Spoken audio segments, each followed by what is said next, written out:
There is a horseshoe nailed above the door. You may have seen one and not thought much about it.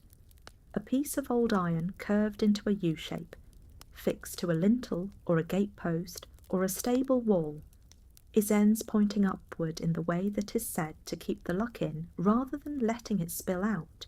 It is a common sight in older parts of Britain and Ireland, in the farmhouses and the cottages that have kept their older habits, and it is a sight that most people today explain in terms of general good luck rather than in terms of the specific protection the horseshoe was originally placed there to provide.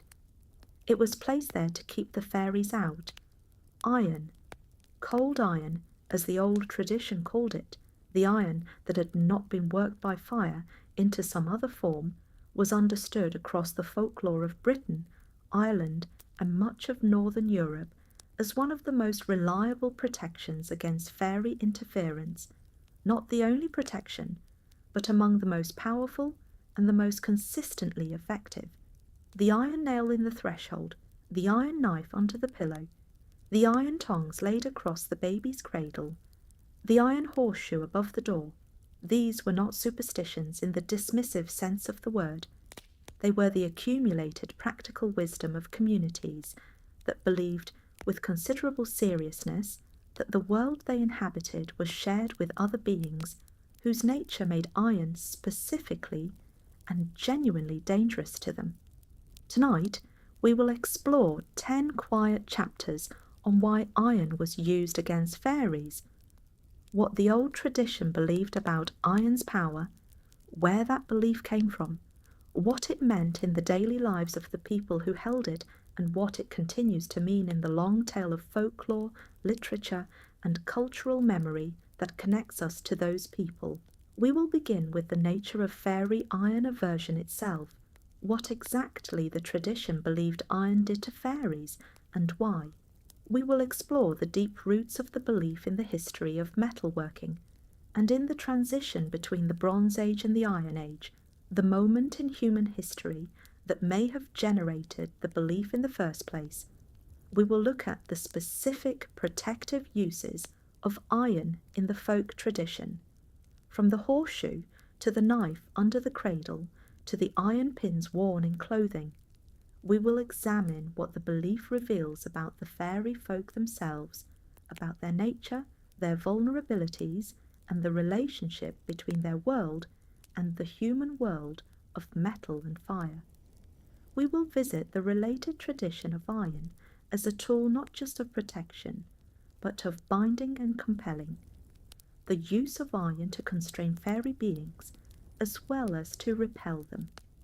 We will look at the geographical and cultural variation in the iron protection tradition, the ways in which different communities and different periods understood and applied the belief. We will trace the iron tradition into the literary and imaginative tradition, into Shakespeare and Kipling and the urban fantasy genre. We will consider what archaeology and history tell us about the origins of the belief and its relationship to the actual history of iron production. We will examine the related beliefs in other cultures about iron's supernatural properties, the ways in which this specific belief is both distinctively Celtic and part of a broader human pattern. And finally, we will sit with what endures, what the iron horseshoe above the door still means, and why the image of cold iron against the fairy retains its power in a world that has largely forgotten the original belief. Before we begin, if these slow journeys through the older layers of folk belief bring you rest, I hope you will consider subscribing to the channel. And if the world of fairy lore and the cottagecore life speaks to you, our curated collection of nature-inspired shirts is linked in the description below. Now settle in. The iron is cold, the horseshoe is in place, and we are going to explore, carefully and at our own pace, why those things mattered so much to the people who put them there. The tradition of using iron against fairies rests on a foundational belief about the nature of fairy beings and their relationship to the material of iron, a belief that was not vague or general, but specific, consistent, and held with the kind of precise practical knowledge that distinguishes folk wisdom from mere superstition. Iron, in the folk tradition, did not merely inconvenience fairies, it harmed them. The accounts of what iron did to a fairy, being who came into contact with it, are remarkably consistent across the wide geographic range of the tradition. Iron burned, iron weakened, iron broke the fairy's ability to use its power, iron cut through the fairy glamour that concealed its true nature. Iron prevented the fairy from performing the specific actions, the taking of children, the causing of illness, the stealing of milk and grain, that the tradition associated with fairy interference in human life. The burning quality of iron against fairy skin appears in accounts from Scotland, Ireland, Wales, Cornwall, Brittany, and Scandinavia with a consistency that suggests it is encoding something specific rather than something metaphorical. The fairy that touched iron was described as recoiling from it, in the way a human being recoils from something unexpectedly hot, a sharp, involuntary withdrawal that was not merely emotional but physical, a genuine sensation of pain, or at least of intense discomfort. The iron did not have to be heated to produce this effect. Cold iron, unworked, unheated, simply the metal in its ordinary state, was sufficient to produce the response. The weakening quality was perhaps even more consequential than the burning in practical terms. The fairy being that came near iron lost something of its power, the ability to maintain its glamour, the ability to travel between the worlds, the ability to work the specific kinds of influence on the human world that made fairy beings so formidable in the folk tradition. Iron was therefore not simply a repellent, not simply something that caused fairies to avoid a particular location. It was a depowering agent, something that reduced the fairies' capacity to act in the ways that required the most protection from the human perspective. This depowering effect explains why iron was so widely used in the specific protective context that the tradition emphasized. The infant in the cradle was the being most vulnerable to fairy interference, most likely to be taken and replaced with a changeling, most likely to be swept into the fairy world before the protections of baptism and naming and social integration had been fully established. Iron placed in or near the cradle, the iron tongs laid across it, the iron nail driven into the wood of the cradle itself, the iron pin fastened to the baby's garments, was placed there precisely because the infant's vulnerability called for the most powerful protection available. The threshold of the house was another primary site of iron protection because the threshold was a boundary, a place where the inside and the outside met, where the protected domestic space opened onto the world that fairies could traverse.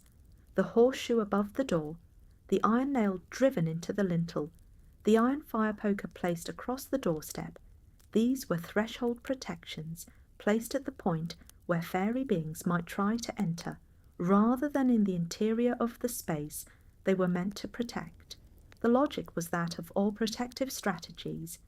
Intercept the threat at the boundary rather than wait for it to penetrate the protected space. The milk and the dairy were another site of intense protective use of iron, because the dairy was understood in the folk tradition as particularly vulnerable to fairy interference.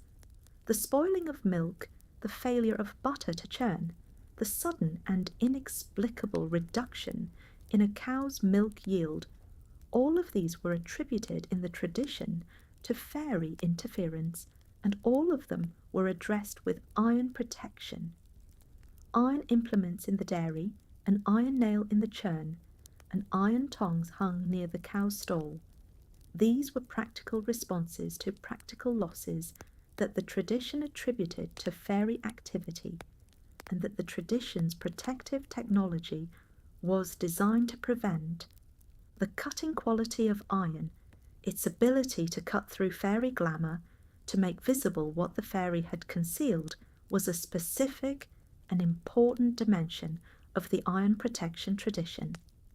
The glamour, as the tradition understood it, was the fairy's capacity to create false appearances, to look like something other than what it was, to make a place appear as something it was not, to cause the human observer to see beauty where there was danger, or to fail to see danger where it was present. Iron cut through this concealment, the iron blade drawn across a bewitched person's face, or the iron key held up to the eye, allowed the observer to see past the glamour to what was actually present. This anti-glamour quality of iron was related to, but distinct from, its harmful and depowering effects. The glamour was not the fairy's power exactly.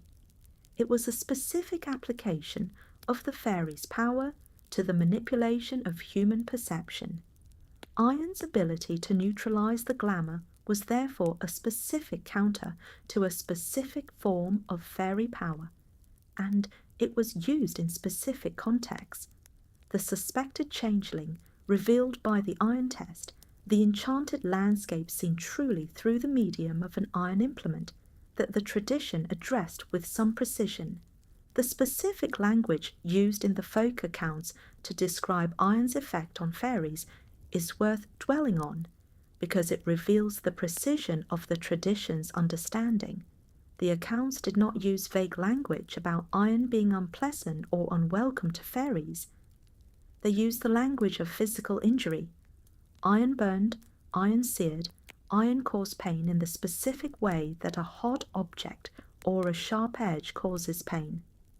A fairy that touched iron or was touched by iron was described as flinching, crying out, pulling back, losing composure in ways that the tradition treated as straightforward physical responses to a genuinely harmful material. The distinction between the different forms of iron and their relative protective power was sometimes addressed in the tradition with considerable specificity. Cold iron, iron that had not been heated, iron in its ordinary everyday state, was understood as powerfully protective. Worked iron, iron that had been shaped by the blacksmith's fire and hammer, was understood as carrying additional protective power from the process of its making. Iron that had been further transformed, made into an identifiable object with a specific function like a horseshoe or a knife, carried the protective power of the iron combined with the protective power of the object's specific character and use. The horseshoe was more protective than a random piece of iron, not because its horseshoe shape had any inherent magic, but because it was iron that had been made into a useful thing through a specific skilled process. The relationship between the anti-fairy properties of iron and iron's relationship to lightning in the folk tradition is an interesting and somewhat underexplored connection. Lightning was understood in many folk traditions as a force that struck specific objects, trees, buildings, prominent features of the landscape, and the objects that were most frequently struck by lightning were sometimes understood as being in some way connected to the supernatural world. Iron, as a conductor, was frequently struck by lightning, and this frequent striking was occasionally interpreted as a sign that the lightning was seeking out or attacking the iron, that there was some interaction between the atmospheric phenomenon and the earthly metal. This interpretation reinforced the sense of iron as a material involved in the transactions between the visible and invisible worlds. The tradition's picture of what iron did to fairies was therefore a multi-dimensional picture. It burned, it weakened, it depowered, it cut through glamour, it prevented the specific actions that fairy beings directed toward the human world. Each of these effects was real in the tradition's understanding, not merely symbolic iron was not a talisman that worked by association or by faith.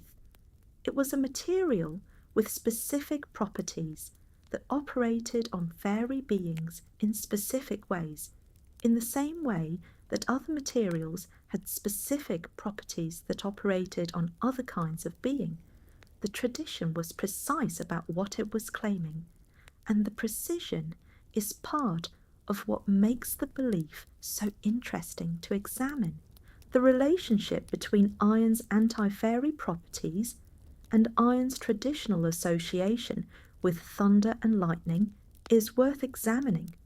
In many northern European traditions, iron was associated with the thunder gods, Thor in Norse tradition, Taranis in the Celtic tradition, whose weapons were associated with the forging of metal and whose lightning strikes were sometimes understood as celestial smithcraft. The connection between iron and the thunder god gave iron a divine endorsement that reinforced its earthly protective function. Iron was not merely a practical protection, but a protection backed by divine authority, a material that carried the signature of the gods of storm and strength.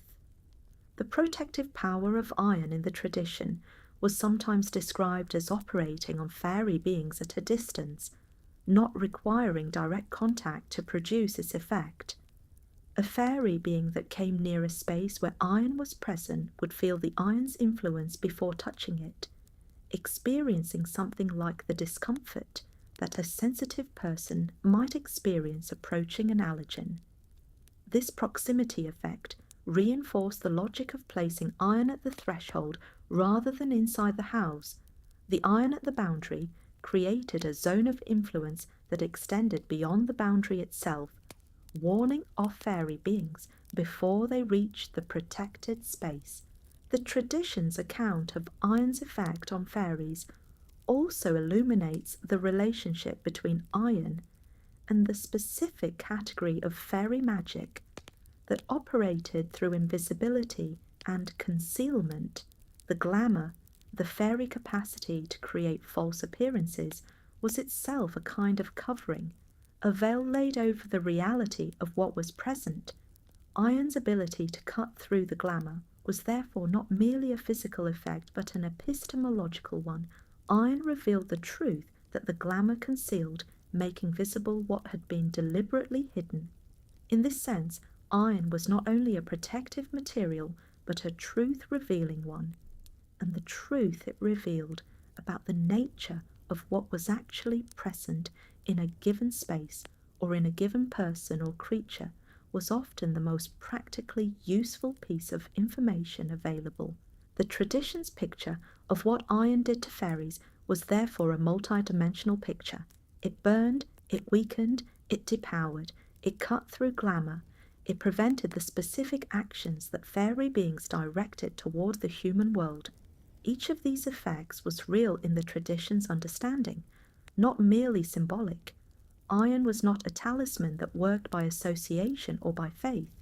It was a material with specific properties that operated on fairy beings in specific ways, in the same way that other materials had specific properties that operated on other kinds of being.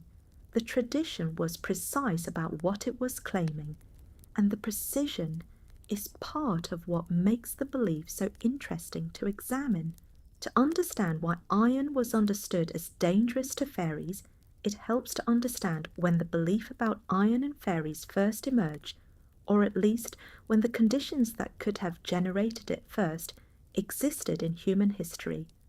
The transition from the Bronze Age to the Iron Age in Britain and Ireland occurred roughly between 800 and 600 BCE, though the precise dating varies by region, and the transition was gradual rather than sudden. Before this period, the primary metals available to the communities of the British Isles were bronze, an alloy of copper and tin, and gold, used primarily for prestige objects and ritual goods. After the transition, iron became the dominant working metal, replacing bronze for most practical purposes over the course of several centuries. The significance of this transition for the history of fairy belief requires a slight detour into what the fairies of the tradition actually were or might have been. The question of fairy origins is one of the most debated in the entire field of folklore studies, with several competing theories that are not necessarily mutually exclusive. The most relevant theory for the iron question is the euhemeristic interpretation, the view that the fairies of the folk tradition represent a cultural memory of the peoples who preceded the Iron Age communities that displaced them. In this interpretation, the pre-Iron Age peoples of Britain and Ireland, the Bronze Age communities whose material culture and religious practices were distinct from those of the Iron Age communities that followed, became in the cultural memory of the people who displaced them, the beings of another world, the fair folk, the people of the mounds, the beings who inhabited the hollow hills. These, in the euhemeristic reading, were the pre-Iron Age inhabitants of the land, remembered as supernatural because they were different, because they had retreated from the areas of heaviest Iron Age settlement into the margins of the landscape, because the knowledge and the practices of the Bronze Age had taken on a quality of mystery and power in the eyes of people who lived in a different material world. If this interpretation has any validity, and it is a contested one to be clear, then iron's power against fairies becomes comprehensible in a new way. The Iron Age communities that held the iron protection belief were communities that used a technology that the pre-Iron Age peoples did not have, that the beings associated with those older peoples therefore could not produce or use, and that represented one of the clearest material distinctions between the two groups. Iron was, in this reading, the technology of the conquerors, the material that marked the difference between the world of the Iron Age community and the world of the people whose territory they had displaced. The belief that iron harmed the pre-Iron Age others, the fairies, was the belief that the conquering technology was anathema to the conquered. This interpretation has a further elaboration that is worth noting. The pre-Iron Age peoples in this reading would have been people who were skilled in bronze working and potentially in other magical or ritual practices associated with the Bronze Age religious traditions. Their relationship to iron would have been one of genuine inability or genuine avoidance. They did not have the iron smelting technology, and the social and perhaps religious associations of iron as the newcomer's material would have made it genuinely alien to their practice. The folk memory of this genuine technological distinction, the fact that these other people really did not use iron, may have been elaborated over centuries into the belief that iron was not merely unfamiliar to the fairies, but genuinely harmful to them. The geography of iron ore deposits in Britain and Ireland is relevant here. Iron ore is widely distributed across the British Isles, and the communities that developed iron smelting technology in the Iron Age were communities that had access to this ore and the knowledge to use it. But the distribution of this knowledge and this practice was not uniform. Some areas of the British Isles maintained Bronze Age practices longer than others, and the transition to iron working was geographically uneven. The areas where Bronze Age traditions persisted longest, the western and northern fringes of the islands, the areas that were later understood as most heavily fairy populated, were also the areas where the technological transition was slowest, where the contrast between iron-using and non-iron-using communities persisted longest as a lived social reality. The euhemeristic interpretation of fairy origins is not the only framework within which the iron protection belief can be understood, and we will explore other frameworks as we go on, but it provides a powerful and historically grounded starting point a basis in actual human history for a belief that otherwise might seem entirely arbitrary. Iron was special to the fairies, not because of some mystical property of the metal, but because of what iron meant in the specific historical moment when the belief was forming. The technology of a different world, the mark of a different culture, the material that separated two groups of people who had a complicated and consequential relationship. The Iron Age transition in Britain was not simply a technological change, it was a social and political transformation of the first order. The introduction of iron-working technology enabled new forms of agricultural production, new forms of military organisation, and new concentrations of wealth and power that had not been possible in the Bronze Age. The communities that mastered ironworking earliest gained significant advantages over those that had not yet made the transition, and the history of the Iron Age in Britain is in part a history of the gradual expansion of iron-using communities at the expense of Bronze Age ones. This process of expansion, sometimes peaceful, sometimes violent, always consequential, was the historical context in which the fairy belief and the iron protection tradition took shape. The timing of the iron protection belief's emergence is, by the nature of oral tradition, impossible to establish with precision. What can be said is that the belief was fully formed and fully integrated into the folk tradition by the time the earliest systematic collections of folk belief were made in the early modern period, the 16th and 17th centuries in Britain. By this time, the Iron Age transition was already more than 2,000 years in the past. The belief had been maintained and transmitted across an extraordinary stretch of time, adapting to the changing social and religious conditions of the periods through which it passed without losing its essential character. The relationship between the euhemeristic theory of fairy origins and the iron protection belief is not dependent on the full truth of the euhemeristic theory. Even if the fairies of the folk tradition were not literally the remembered descendants of pre-Iron Age peoples, the iron protection belief might still have originated in the Iron Age transition and survived through folk transmission. The tradition could have been generated by the actual historical experience of the iron-using communities that encountered and displaced non-iron-using ones, without the displaced peoples themselves being literally preserved in the cultural memory as fairies.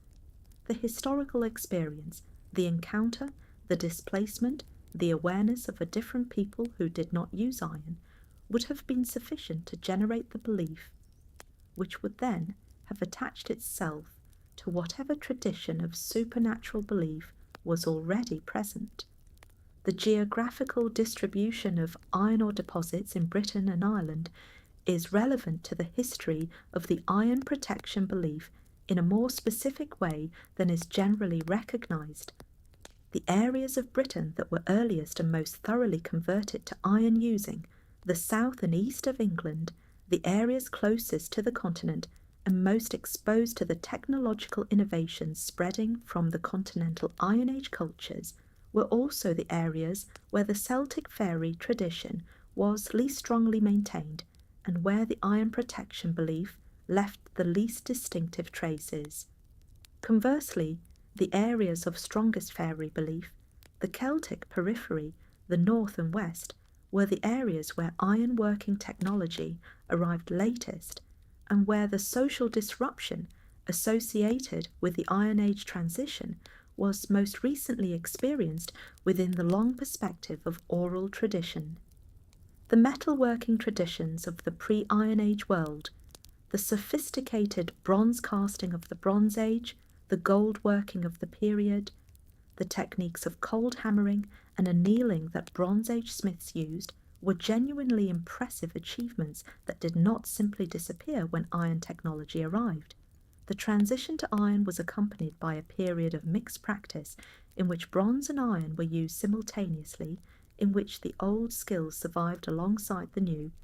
in which the communities navigating the transition maintained both technological traditions while working out which applications favoured which material. This period of overlap is important for understanding the fairy iron tradition because it suggests that the distinction between iron using and non iron using communities was not a clean binary, but a gradual differentiation.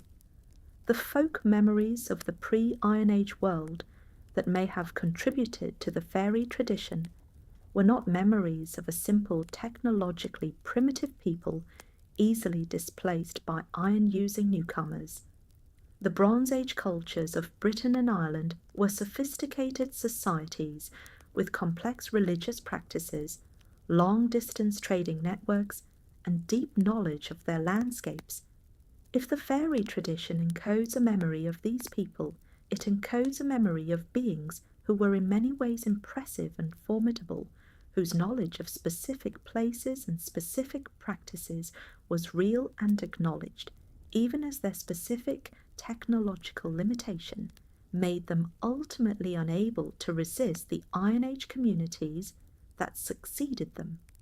The specific archaeological evidence for Iron Age ritual practices involving iron deposition, iron objects deliberately placed in bogs, rivers, and pits in what appear to be votive offerings, contributes to the picture of iron as a material with specific ritual significance in the period when the iron protection belief was forming. The iron objects deposited in these votive contexts were not ordinary functional items discarded when they wore out. They were new or carefully selected objects placed deliberately in locations understood as thresholds between the human world and the other world. The person who dropped an iron sword into a sacred pool was performing an act whose logic is continuous with the person who nailed an iron horseshoe above their door, placing iron at the boundary between the human world and the non-human one, with the specific intention of influencing what passed between them. The long persistence of the iron protection belief, its survival through the Christian period, through the early modern period, through the Industrial Revolution, and into the 19th and 20th centuries, is not simply the persistence of a primitive superstition. It is the persistence of a folk memory encoded in a specific practice that connected the communities which maintained it to a very old history of cultural encounter and displacement. The horseshoe above the door was not merely a piece of luck. It was, in the deepest reading, a memory of a time when the difference between who used iron and who did not was a difference between worlds.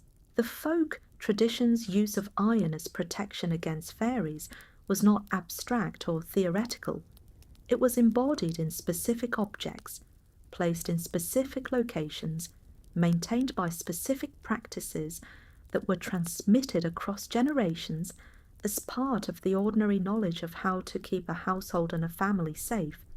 The horseshoe is the most widely recognized of all iron protective objects, so widely recognized that its association with luck has largely displaced its original association with fairy protection in the popular understanding. The horseshoe was understood to be protective for several reasons that overlapped and reinforced each other. It was made of iron, and iron was protective. It was crescent-shaped, and the crescent form had its own long tradition of association with lunar protection and with the warding off of evil. It had been worn by a horse, and the horse was an animal with its own complex relationship to the fairy world, an animal that fairies were known to ride and to covet, whose iron shoes were therefore doubly significant. As the mark of the human world's domestication of an animal, the fairy world also claimed. The orientation of the horseshoe, which way its ends should point when it was fixed above the door, was a matter of considerable discussion and some disagreement in the tradition. The ends-up position was argued to keep the luck in the horseshoe rather than letting it drain out. The ends-down position was argued in some traditions to shower luck on all who passed beneath. The disagreement about orientation suggests that the tradition was genuinely alive, that people were thinking about it, discussing it, maintaining opinions about the correct application, rather than simply repeating an empty form. The iron nail was perhaps even more ubiquitous than the horseshoe as a protective iron object, precisely because it was simpler, cheaper, and more easily placed in a wide variety of locations. Iron nails driven into doorsteps, into the frames of windows, into the posts of stables and byres, into the wood of cradles and beds. These were practical applications of the iron protection principle that required only a nail and a hammer. The nail was not merely a symbol. It was iron, and iron was what mattered. The form was less important than the material. The specific placement of nails in relation to the threshold was addressed in the folk tradition with some care. Nails driven into the lintel above the door, the horizontal piece of wood above the door frame, were understood as particularly effective because the lintel was the highest point of the door opening, the point that any being entering the house would have to pass beneath. An iron nail at the highest point of entry was a nail whose presence would be felt by any fairy being attempting to cross into the protected space. The tradition of nailing a dead bat or an owl to the barn door, which appears in various regional English accounts, was sometimes explained in terms that overlapped with the iron protection tradition. The metal nails holding the animal to the wood were creating an iron barrier at the point of entry. The iron tongs placed across the baby's cradle were one of the most consistently documented of all the specific iron protective practices. The cradle was a site of particular vulnerability. The infant, unbaptized or newly baptized, was understood to be especially attractive to fairy beings who wished to substitute a changeling for the human child. The iron tongs, crossed over the cradle in an X formation, created a barrier of iron across the most vulnerable space in the household. The practice was so widely maintained in Ireland and Scotland that it appears in dozens of 19th century folklorist collections, often alongside accounts of what happened when the protection was neglected. The iron in clothing and on the person is another dimension of the protective tradition that receives less attention than the architectural protections, but that was equally important in the lived practice of fairy avoidance. Safety pins were iron. They were widely used in clothing construction and repair, and they were understood by many people to carry the protective properties of iron. The practice of pinning a small piece of iron to a baby's garments, or to the garments of anyone considered particularly vulnerable to fairy attention, was widespread enough to appear in the records of multiple collectors working in different regions. The iron fire poker, or iron fire tongs, placed across the hearth overnight, was another form of household protection that had specifically nocturnal applications.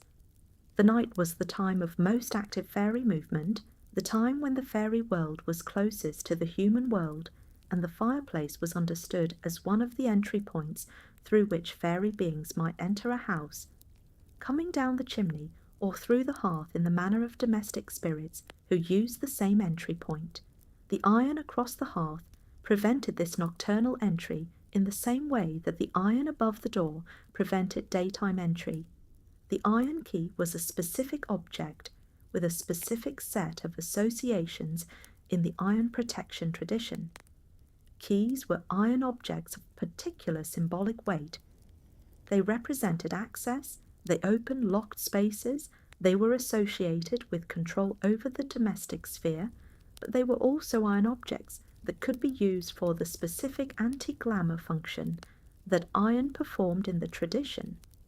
The iron key, held up to the eye, or the keyhole looked through, was set to allow the viewer to see past the fairy glamour and perceive the true nature of what was in front of them. The iron key was therefore both a protective object in the general sense and a specific instrument for seeing through fairy deception. The archaeological record of iron protective objects placed in specific locations, provides a material complement to the folk tradition's textual record. Archaeological excavations of domestic sites in Britain and Ireland have found iron objects, nails, pins, horse brasses, small iron fragments, in positions that suggest deliberate placement for protective purposes rather than accidental loss or functional use.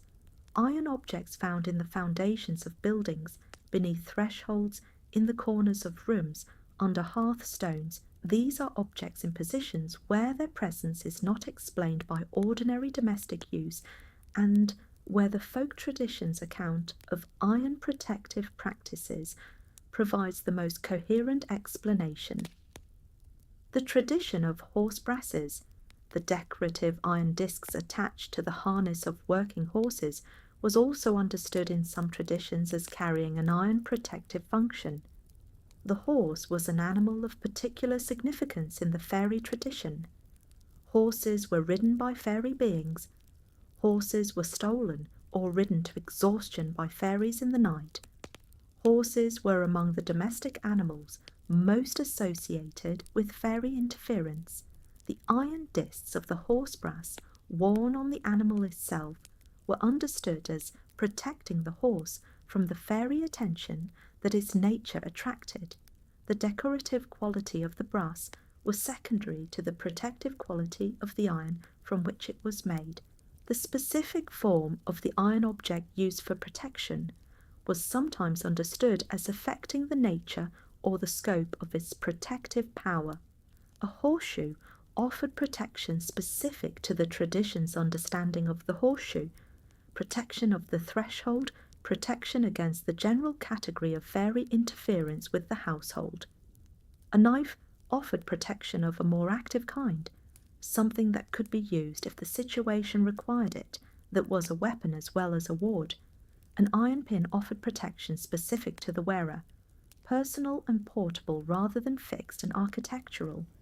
The different forms of iron protective object address different dimensions of the protective need, and a well-protected household would ideally have maintained multiple forms simultaneously. The tradition's insistence that the iron must be real iron, that other metals, however similar in appearance, would not serve the same protective function, is an important detail that illuminates the specificity of the belief. Steel, an alloy of iron, was generally understood as protective in the same way as pure iron. Tin, pewter, and other metals that might superficially resemble iron were not understood as protective. The fairy being that encountered a tin object would not respond to it in the way that it responded to iron. The specificity was material, not visual. What mattered was not how the object looked, but what it was made of, at the level of material composition that the fairy world perceived directly. The use of iron specifically in the protection of new beginnings, new buildings, new livestock, newborn children, reflects the tradition's understanding that beginnings were moments of particular vulnerability to fairy interference. A new building, before it had been fully inhabited, and before the domestic routines of human life had been established within it, was a space that had not yet been claimed by the human world in the full sense, a space that was open to other claims. Iron placed in the foundations, iron nails in the first timber laid, iron at the threshold before the first occupants crossed it. These were acts of claiming, of establishing the human world's ownership of the new space before the fairy world could establish a competing claim. The tradition of iron in the protection of journeys, the iron nail in the shoe, the iron pin in the clothing, the iron knife at the belt for the traveller leaving the protected domestic space, address the specific vulnerability of the person in transit.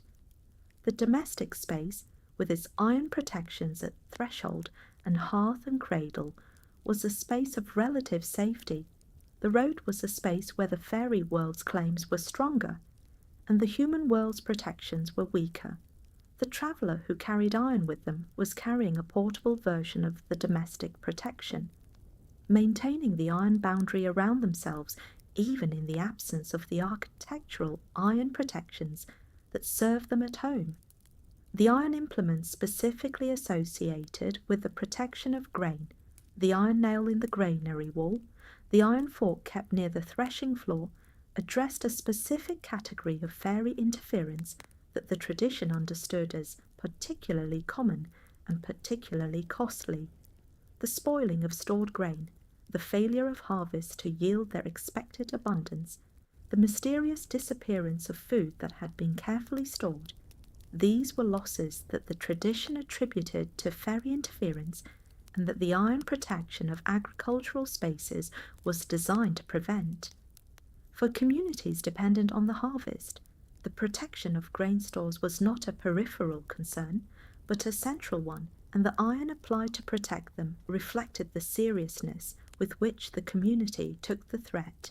The geography of iron protection use in Britain and Ireland shows interesting regional variation. The most elaborate and most extensively documented protective iron practices are found in the areas of strongest surviving Celtic tradition. The Scottish Highlands and Islands, the western counties of Ireland, the Welsh uplands, Cornwall. These are also the areas where the fairy belief tradition as a whole was most actively maintained into the 19th century and beyond. The correlation is not accidental. In the areas where the tradition of fairy belief was most alive and most seriously maintained, the protective practices associated with that tradition were also most consistently observed. The iron protection tradition tells us a great deal about fairies, not necessarily about whether fairies literally exist, but about the nature of the fairy world as the tradition that believed in fairies understood it, about what kind of beings the fairy folk were believed to be and what their iron vulnerability implied about that nature. The most fundamental implication of iron's power over fairies is that fairy beings were not omnipotent. They had limits, they had vulnerabilities. They were powerful beings with real capacities for interference in human life, but they were not unlimited in their power. And there were materials and methods and practices that circumscribed and curtailed what they could do. This is a significant theological and philosophical position, the position that the supernatural world, however powerful, is not beyond all human influence, that the material world contains resources that can be deployed against even the most formidable of the non-human beings that inhabit it. The specific nature of iron's effect on fairies, the burning, the weakening, the depowering, implies something about fairy physiology or fairy ontology that the tradition did not always articulate explicitly, but that is present in the structure of the belief. Fairy beings were not made of the same stuff as humans, or at least were not made of the same stuff as the material world of iron. Iron was something that the fairy world did not contain, something that was specific to the human world and its technology.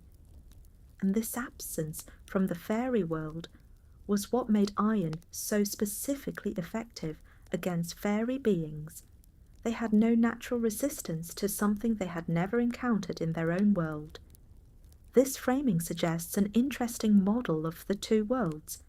The fairy world and the human world were adjacent, sharing a landscape capable of interaction with the boundary between them permeable at certain times and places, but they were not identical worlds.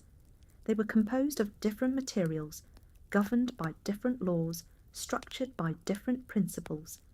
The fairy world was a world in which iron did not naturally exist, in which the material was alien, in which the encounter with iron was therefore an encounter with something genuinely other, something from outside the fairy world's own ontological composition.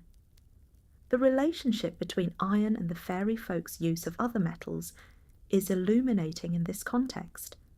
The fairy tradition is rich in accounts of fairies working in gold and silver, making jewellery, crafting beautiful objects, presenting humans with gifts of precious metal. Fairy gold in particular was a recurring theme, the dazzling gold coins or gold objects presented by fairies that turned to leaves or stones or dung in the morning light. The fairy world had gold, it had silver, it had the precious metals that the human world valued most highly. What it lacked was iron, the common, unglamorous, eminently practical metal that the human world used for tools and weapons and nails and horseshoes. This distinction is telling. Gold and silver are the metals of beauty, of value, of the kind of exchange that the fairy world engaged in with the human world.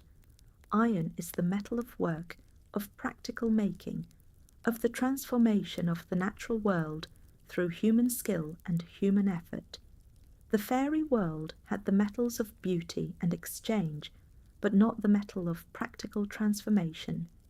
This is consistent with the broader picture of the fairy world that the tradition paints, a world of extraordinary aesthetic qualities, of music and dancing and feasting and beauty, that is nonetheless a world somewhat outside the human cycle of practical labour and material transformation.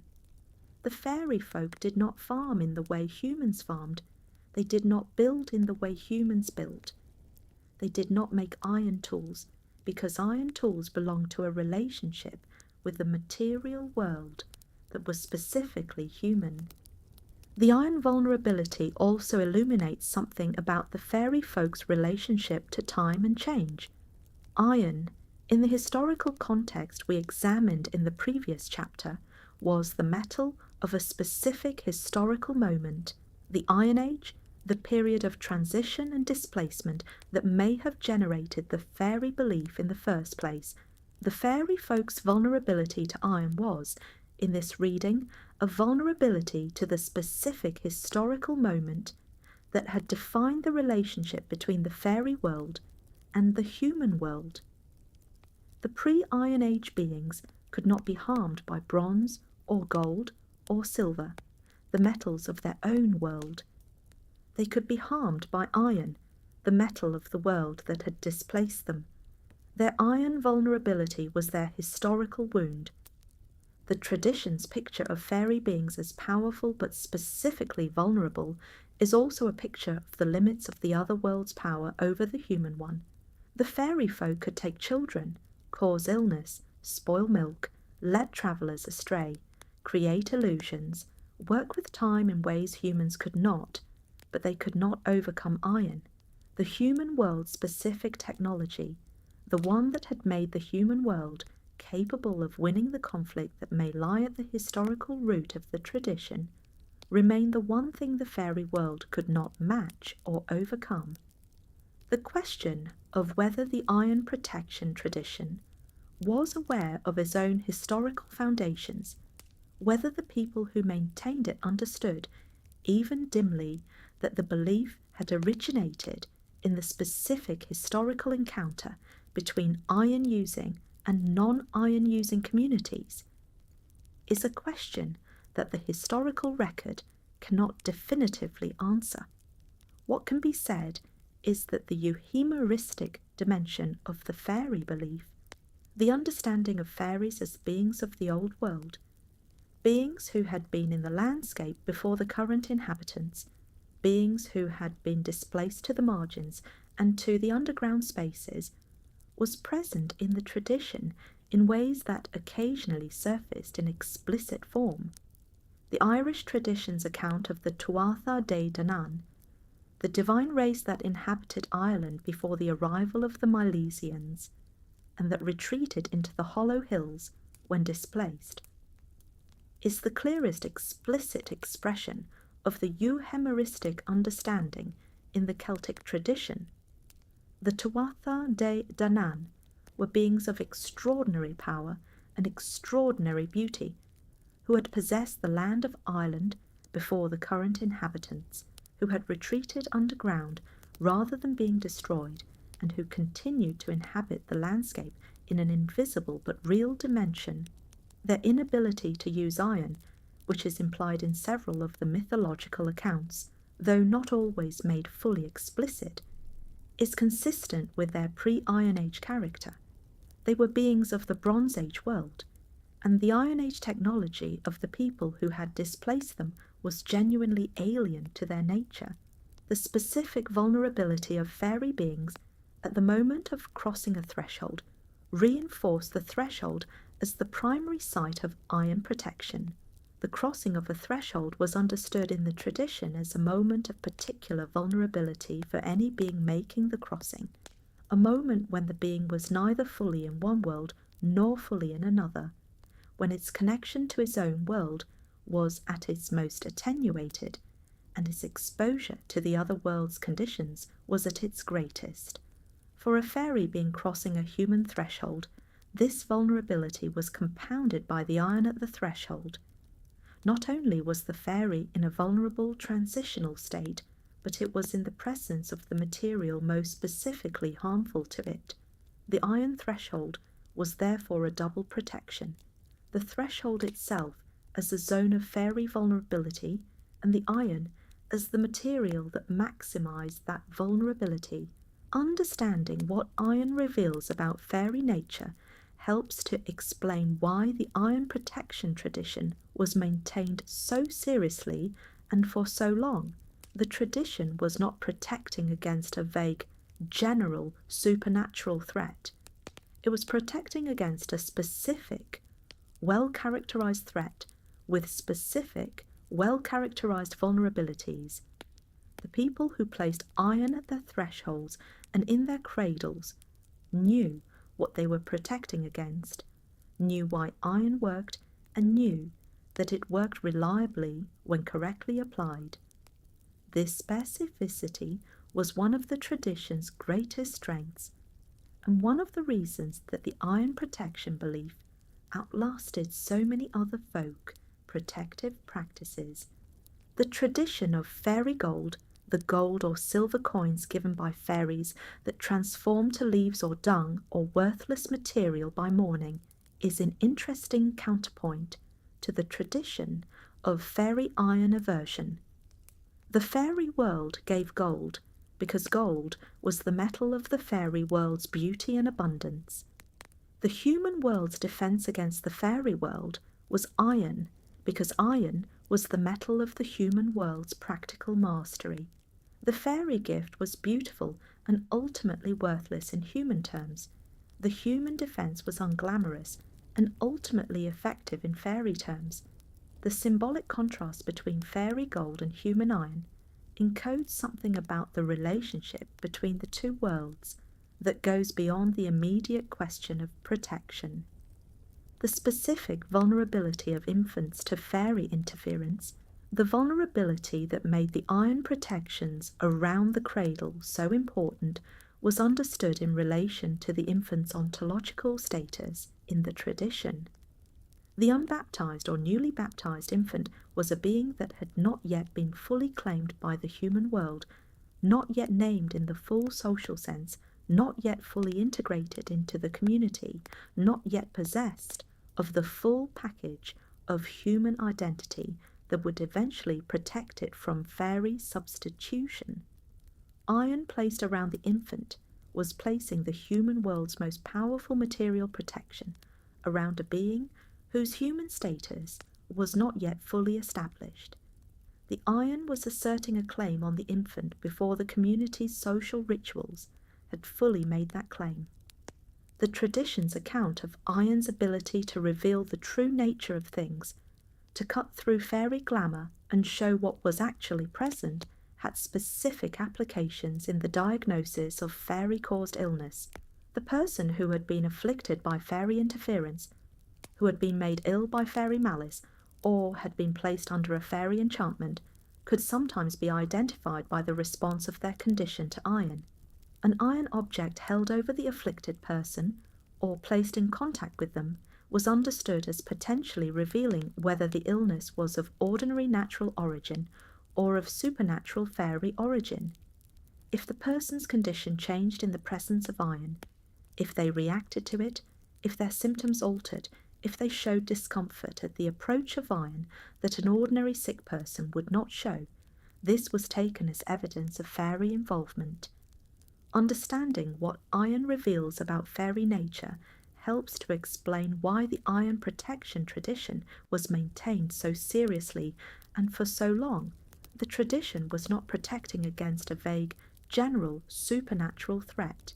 It was protecting against a specific, well-characterized threat with specific, well-characterized vulnerabilities. The people who placed iron at their thresholds and in their cradles knew what they were protecting against, knew why iron worked, and knew that it worked reliably when correctly applied.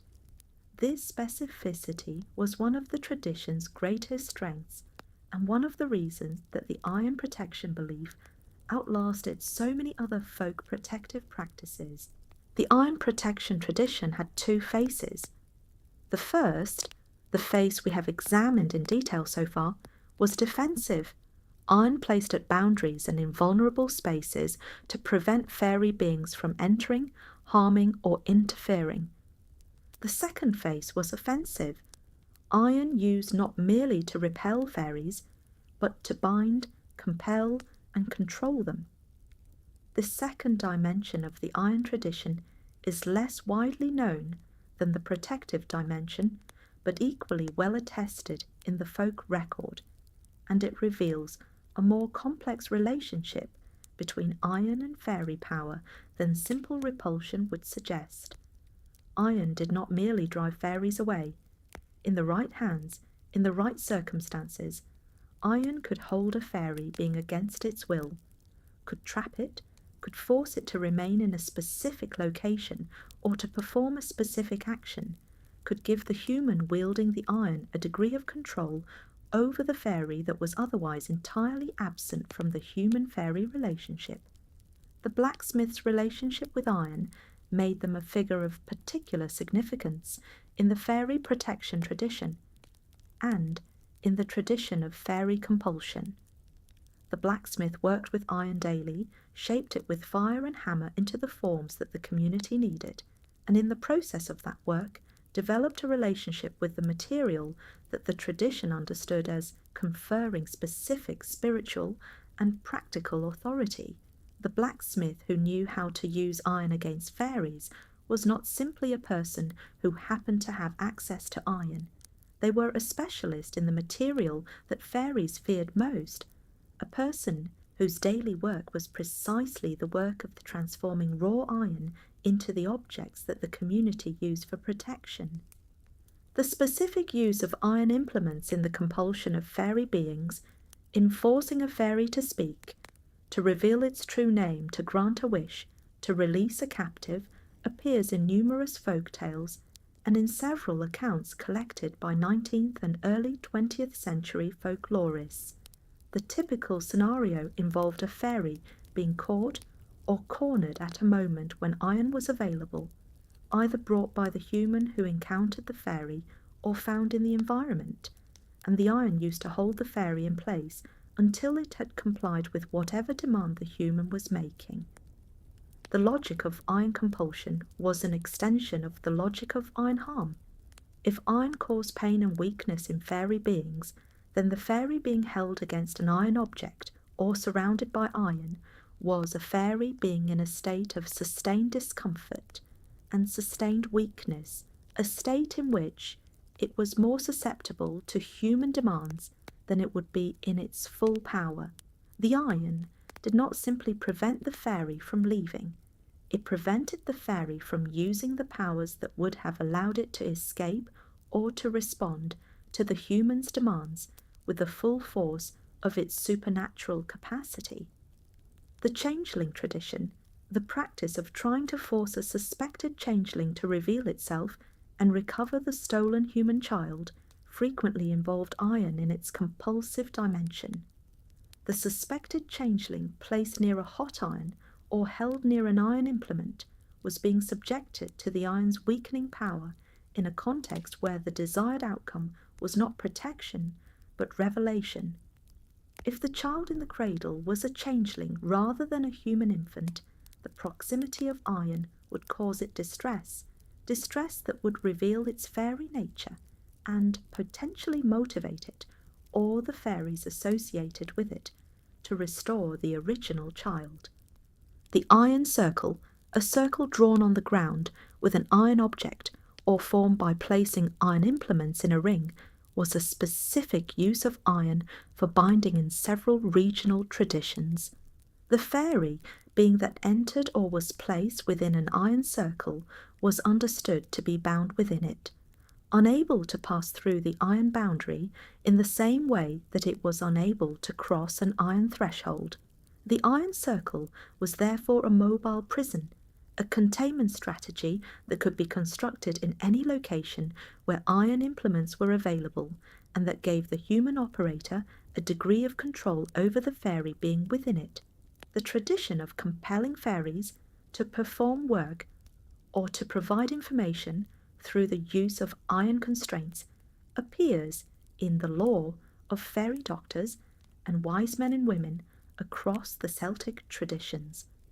The specialist who had knowledge of how to use iron in this way, who knew not only how to protect against fairies, but how to compel them, was a person of considerable community value, called on not merely for protection, but for recovery.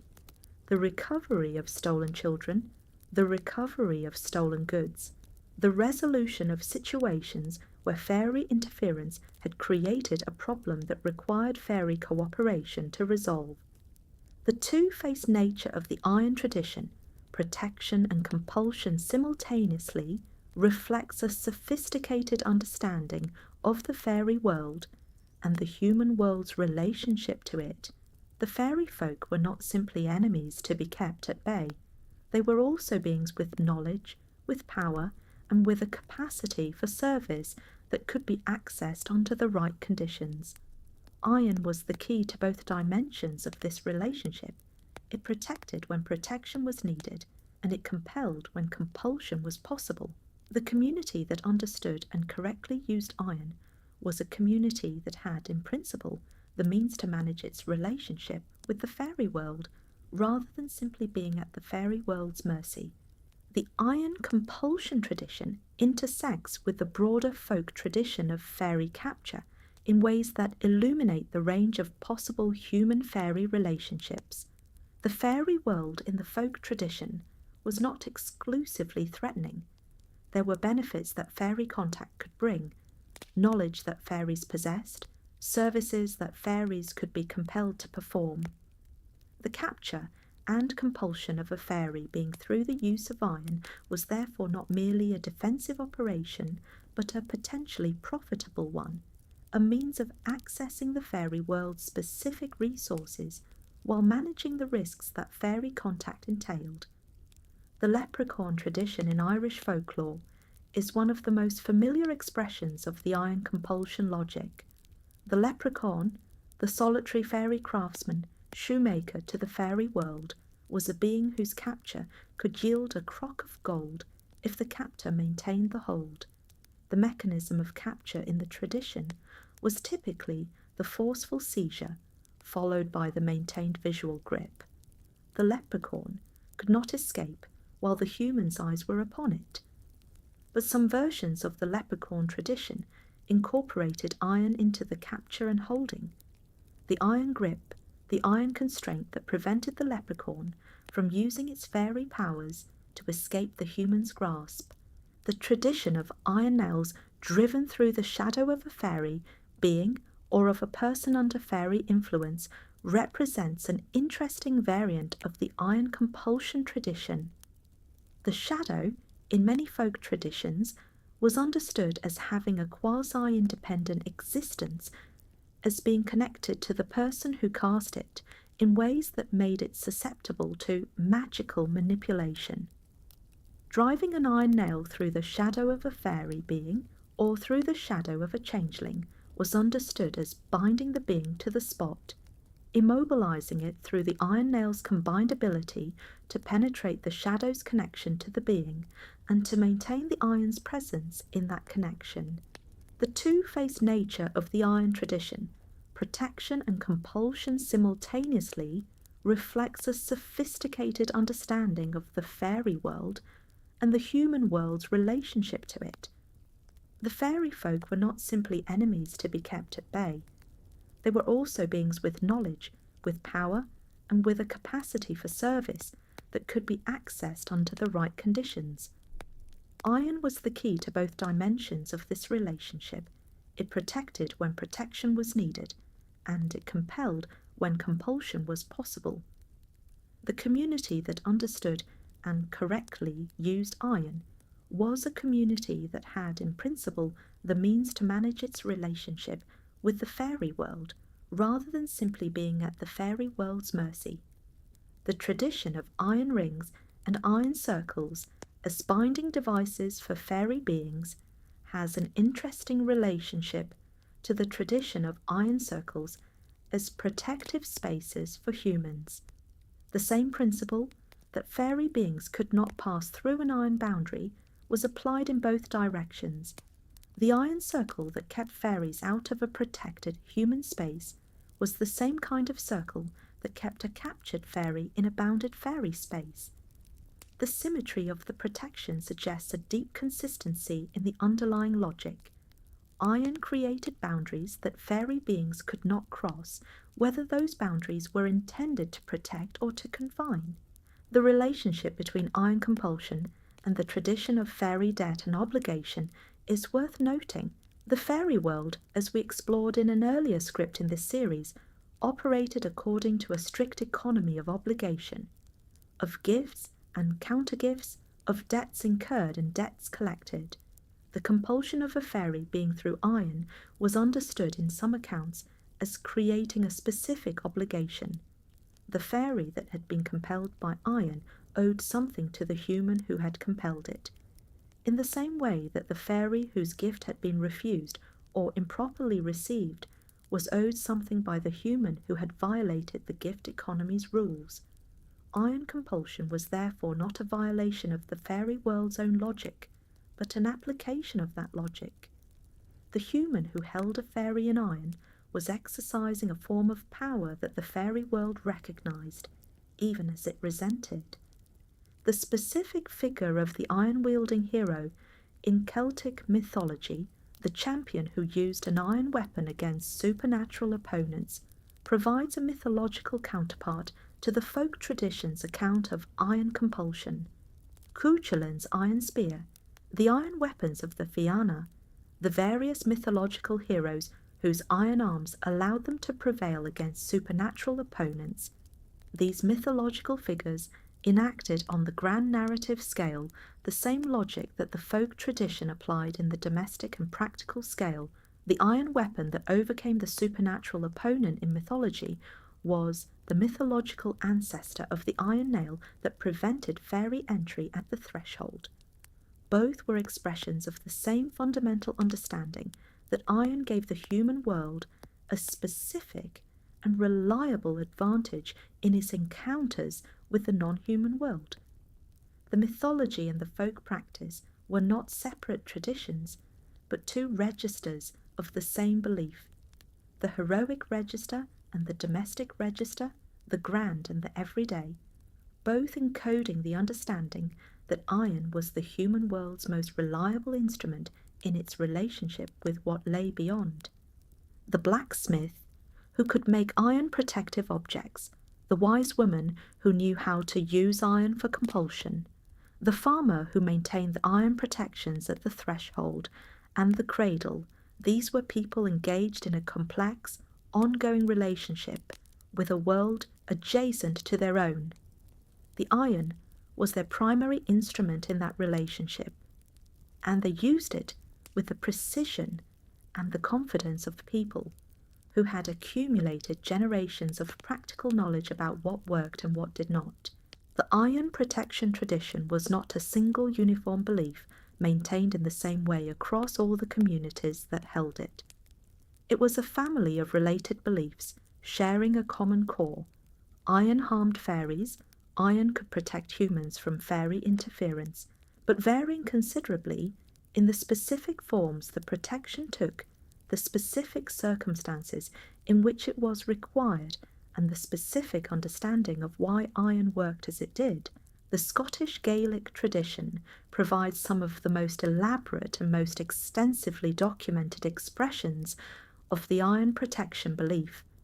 In the Highlands and Islands, the areas of Scotland where the Gaelic language and the associated folk traditions were most strongly maintained into the period of systematic collection, iron protective practices were observed with considerable care and with a detailed understanding of the specific circumstances in which each form of protection was most needed.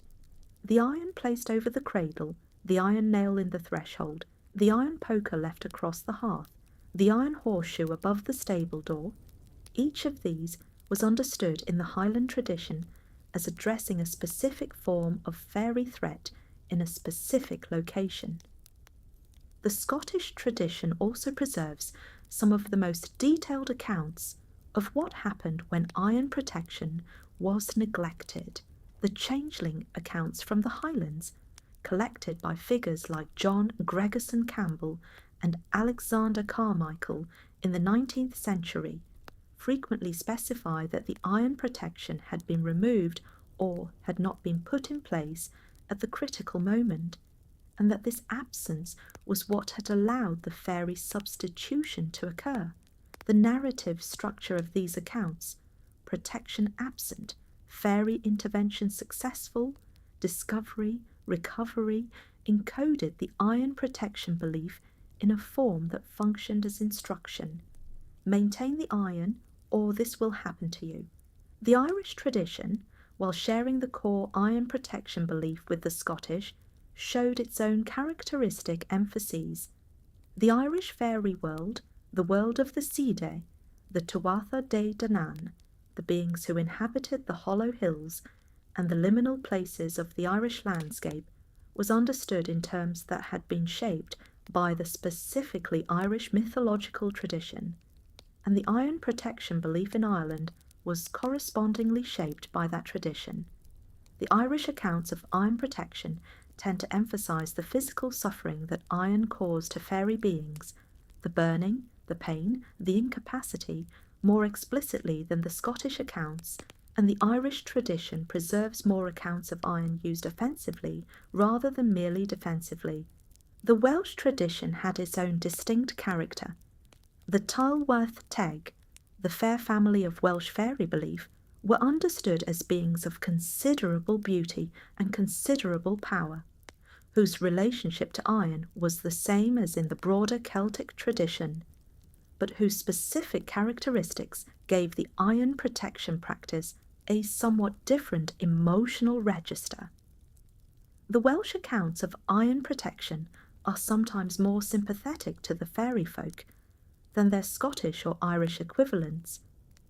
The Tylwyth Teg were not always presented as threatening beings to be kept at bay, but as beings with their own dignity and their own world, whose encounters with iron were understood as encounters with something genuinely painful to them, something that the Welsh tradition did not always celebrate with straightforward satisfaction. The English tradition was more varied and more regionally differentiated than the traditions of the Celtic periphery. In some areas of England, particularly the north, the west, and the counties of the Welsh borders, the iron protection tradition was maintained with something close to the seriousness and specificity of the Celtic traditions. In other areas, particularly the south and east, the tradition had been more thoroughly overlaid by the dominant culture's dismissal of folk belief, and the iron protection practices survived primarily as habits or customs whose original rationale had been largely forgotten. The horseshoe above the door persisted across most of England, but the detailed knowledge of why it was there and what the specific fairy threat it addressed had in many areas been replaced by a vague general association with luck. The Breton tradition, the fairy belief tradition of the Brittany Peninsula in northwest France, which preserved a Celtic language and a Celtic folk tradition into the modern period, provides an interesting parallel to the British and Irish traditions. The Breton understanding of iron protection was structurally similar to the British and Irish understanding, but the specific fairy beings it was directed against, the Corrigans, the Corrigan, the various beings of Breton folk belief had their own distinct characteristics, and the Breton iron protection practices showed the local adaptations that reflected those characteristics. The Scandinavian tradition is particularly interesting because it shows the iron protection belief in a cultural context that was related to but distinct from the Celtic one. The Norse and Swedish folk traditions maintain beliefs about the harmful effects of iron on the Huldrefolk, the Tomt, the various supernatural beings of Scandinavian folklore that closely paralleled the Celtic iron protection tradition without being directly derived from it. The Huldrefolk in Swedish tradition avoided iron in ways that closely resembled the fairy avoidance of iron in the Celtic tradition, and the protective use of iron against Huldrefolk. Interference in household and farming life was a recognised practice in rural Scandinavia into the 19th and 20th centuries. The geographical distribution of iron protection beliefs across northern Europe, from Ireland in the west to Scandinavia in the north and east, suggests that the belief is not a specifically Celtic one, but a broader northern European phenomenon, arising from conditions that were common to the cultures of the region rather than from a single cultural source. The Iron Age transition, the historical moment that we examined as a possible origin of the belief, occurred across all of these regions, and the displacement of pre-Iron Age traditions by Iron Age communities was a common experience of European cultural history that could have independently generated the iron protection belief in multiple locations. The timing of the major iron protective acts in the Celtic tradition was often connected to the great festivals of the Celtic calendar: Samhain, Beltane, Imbolc, and Lugnasad, the quarter days that marked the turning points of the agricultural year, and that were understood as times of heightened fairy activity. The thinning of the boundary between the worlds at these threshold moments meant that the fairy world was most accessible and most potentially threatening at precisely these times, and the renewal or strengthening of iron protective measures at the festivals reflected the awareness that the protection needed to be at its most robust at the moments of greatest risk. The practice of running iron implements around the boundary of a field or a property, creating in effect a line of iron protection around the entire domestic territory rather than just at the threshold, appears in several regional traditions as a seasonal protective practice performed at the key turning points of the year. The farmer who walked the iron through the fields at Beltane was performing a ritual protection of the agricultural space that the tradition understood as particularly vulnerable to fairy interference at that liminal moment, the moment when the winter season gave way to the summer, when the cattle were driven to the summer pastures, when the boundary between the fairy world and the human world was at its most permeable. The specifically maritime communities of the British Isles, the fishing communities of coastal Scotland, Ireland, Wales, and Cornwall maintained their own variants of the iron protection tradition that address the specific fairy threats of the sea environment. The sea fairies, the Selkies, the merfolk, the various beings of the coastal tradition were understood in relation to iron in ways that paralleled the land fairy tradition, and the protective iron practices of maritime communities address the specific points of vulnerability in the maritime environment: the boat, the nets, the harbour, the launching of a new vessel. Iron nails in the keel of a new boat, iron implements kept aboard for protection, specific iron objects maintained at the harbour entrance. These were the maritime community's equivalent of the horseshoe above the farmhouse door. The regional variation within the iron protection tradition is itself an argument for taking the tradition seriously, a belief maintained in identical form across all the communities that held it might be suspected of being a literary or textual transmission, a belief learned from a common written source rather than emerging from lived practice.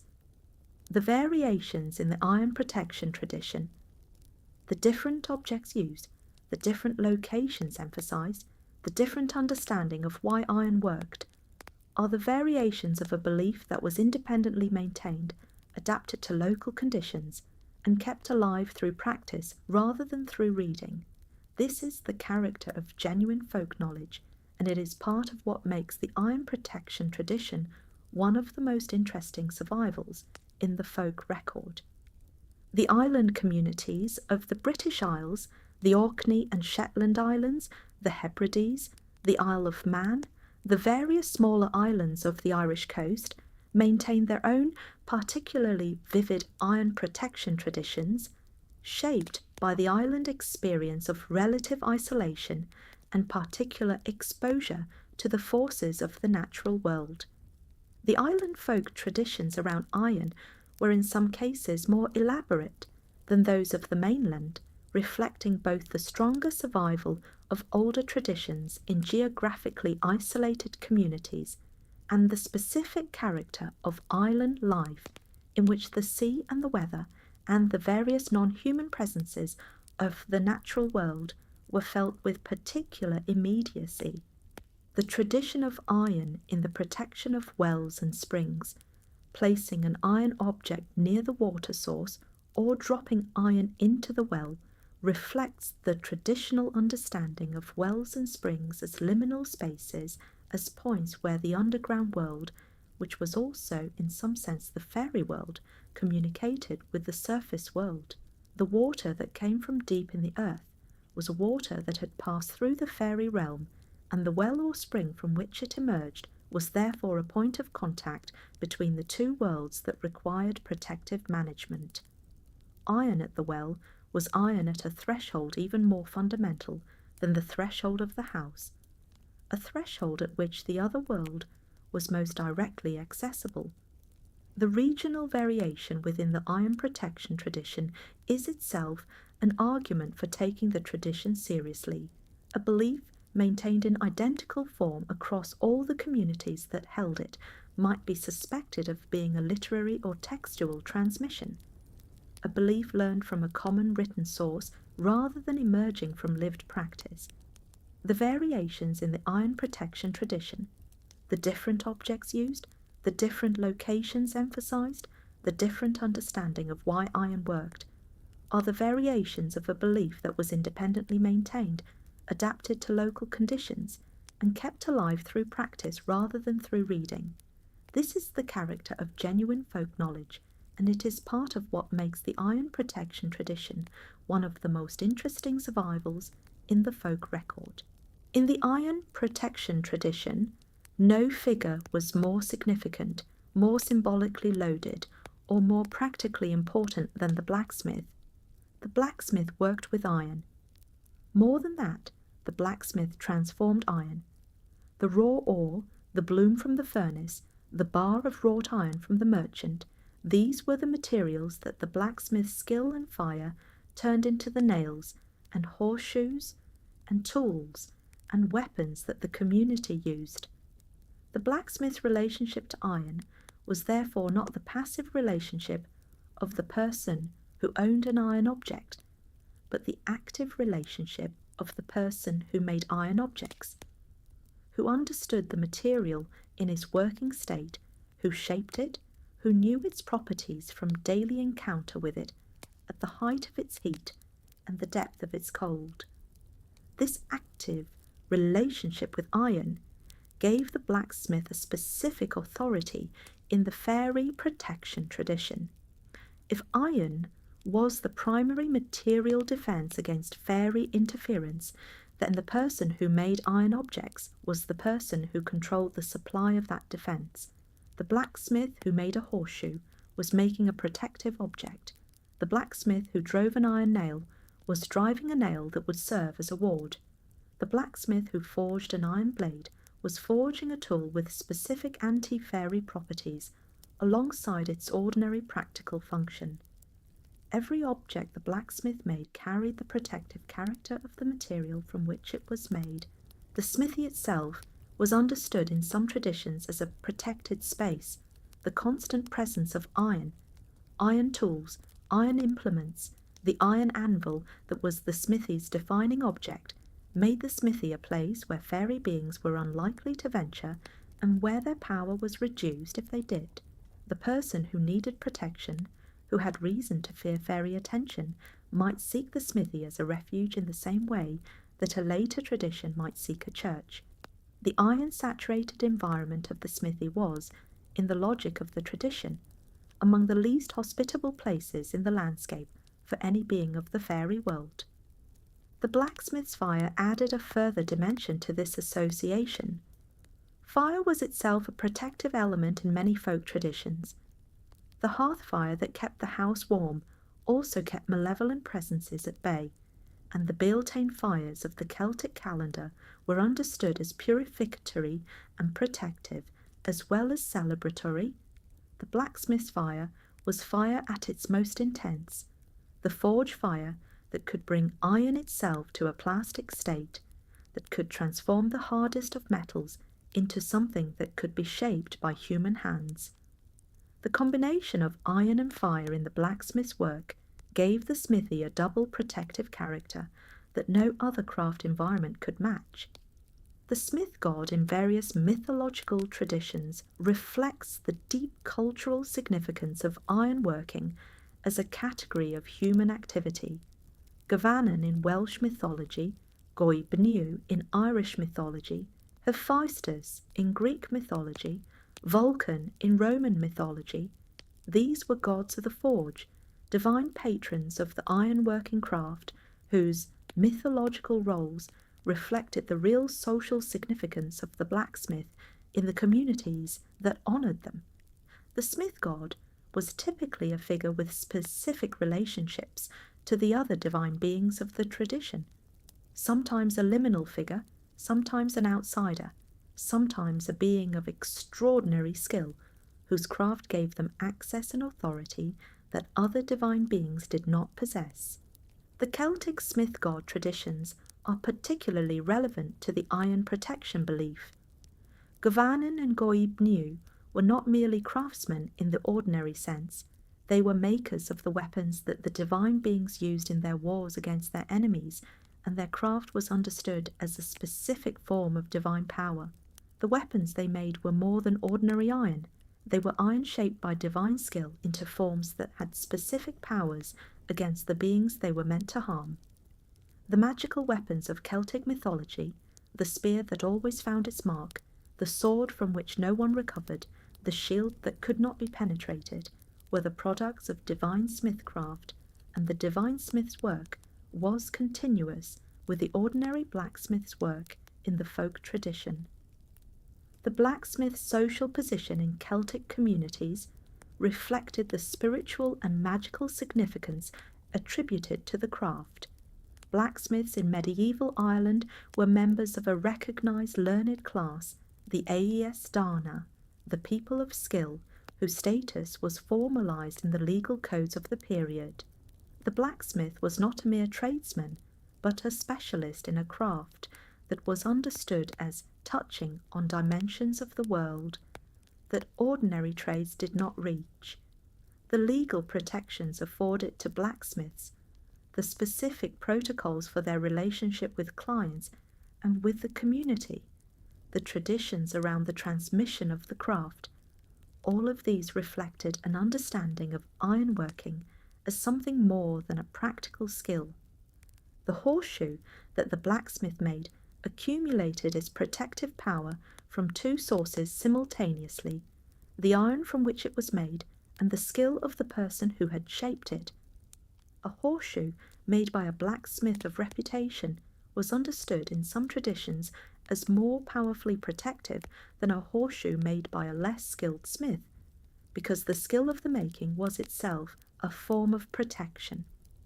The focused attention, the specific knowledge, the intentional shaping of the iron into its useful form. The horseshoe was not merely a piece of iron bent into a curve. It was a piece of iron that had passed through the fire and through the hands of a person who understood what they were making. The apprenticeship system through which the blacksmith's craft was transmitted was itself understood in the tradition as a transmission of the craft's protective knowledge alongside its technical content. The blacksmith's apprentice who learned to work iron was learning more than a trade. They were learning to handle the material that had specific power over the fairy world, and that knowledge was understood as conferring on the apprentice a degree of the blacksmith's specific authority.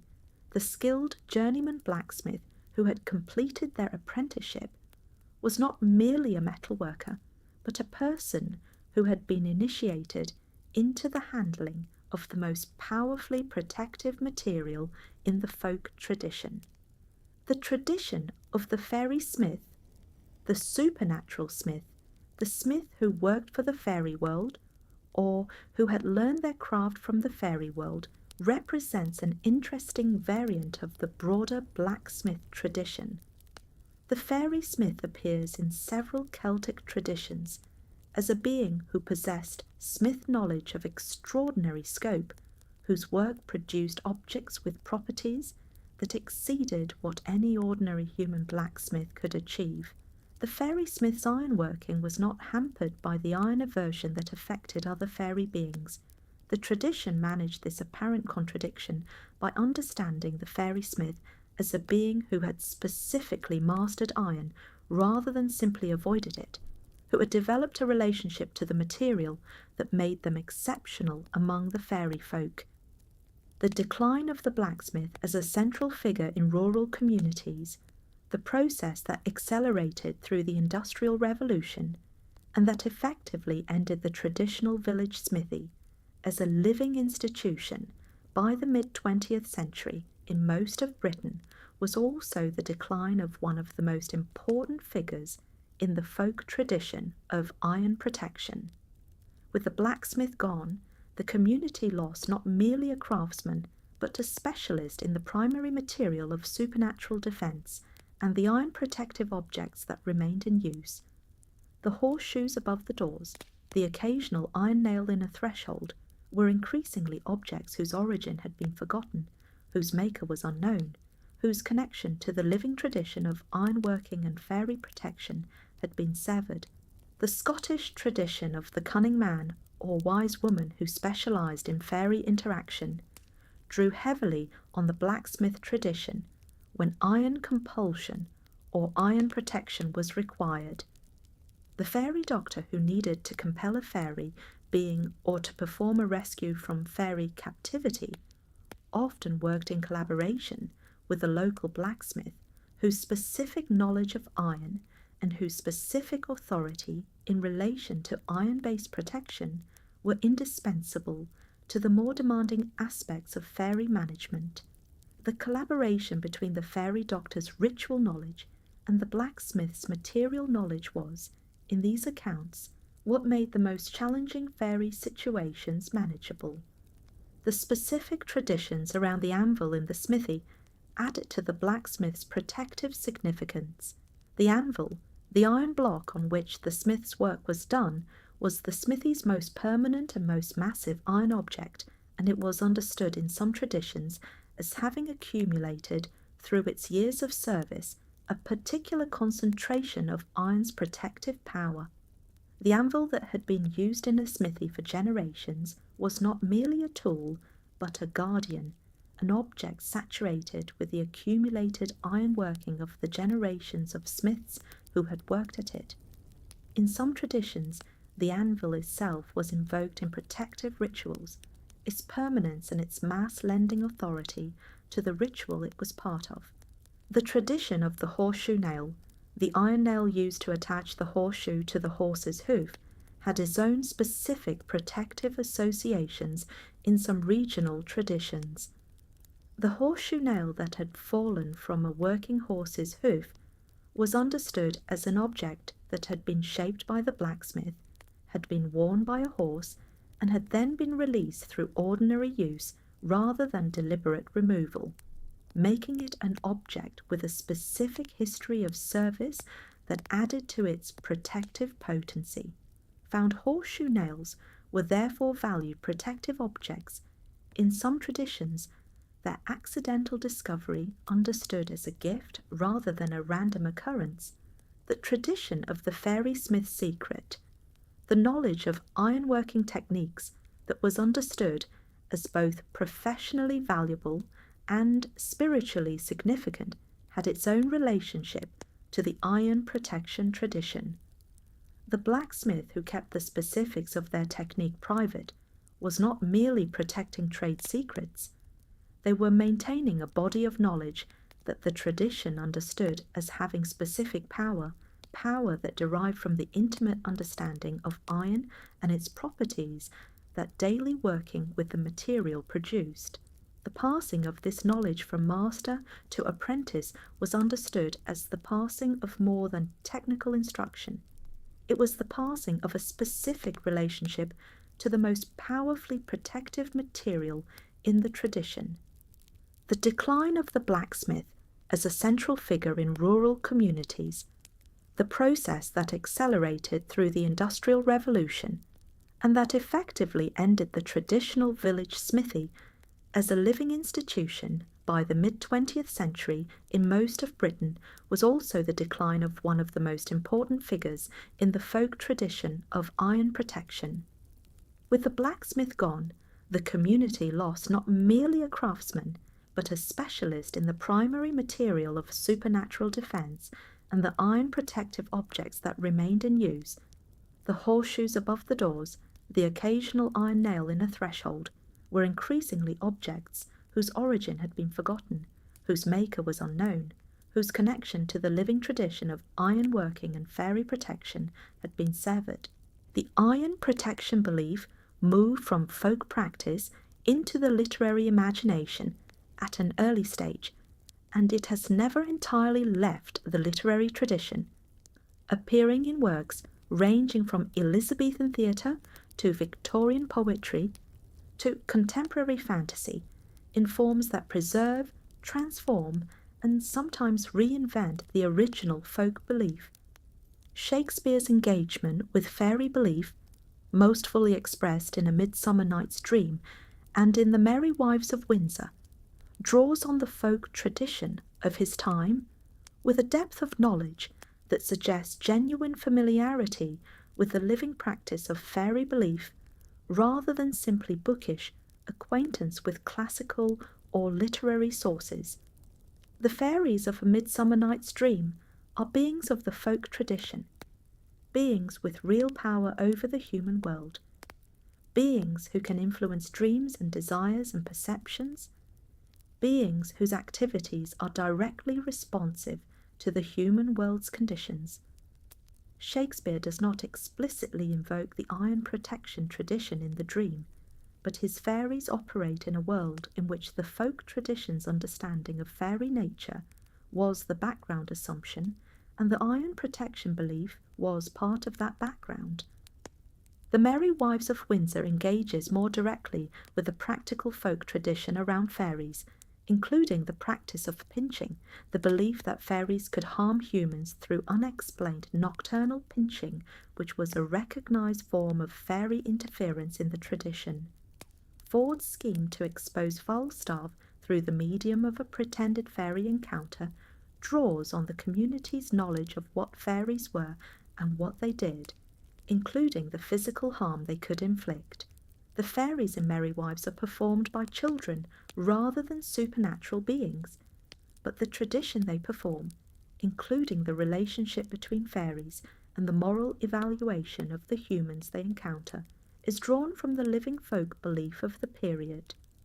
Rudyard Kipling's Puck of Pook's Hill, published in 1906, represents one of the most thoughtful literary engagements with the iron protection tradition in the English literary canon.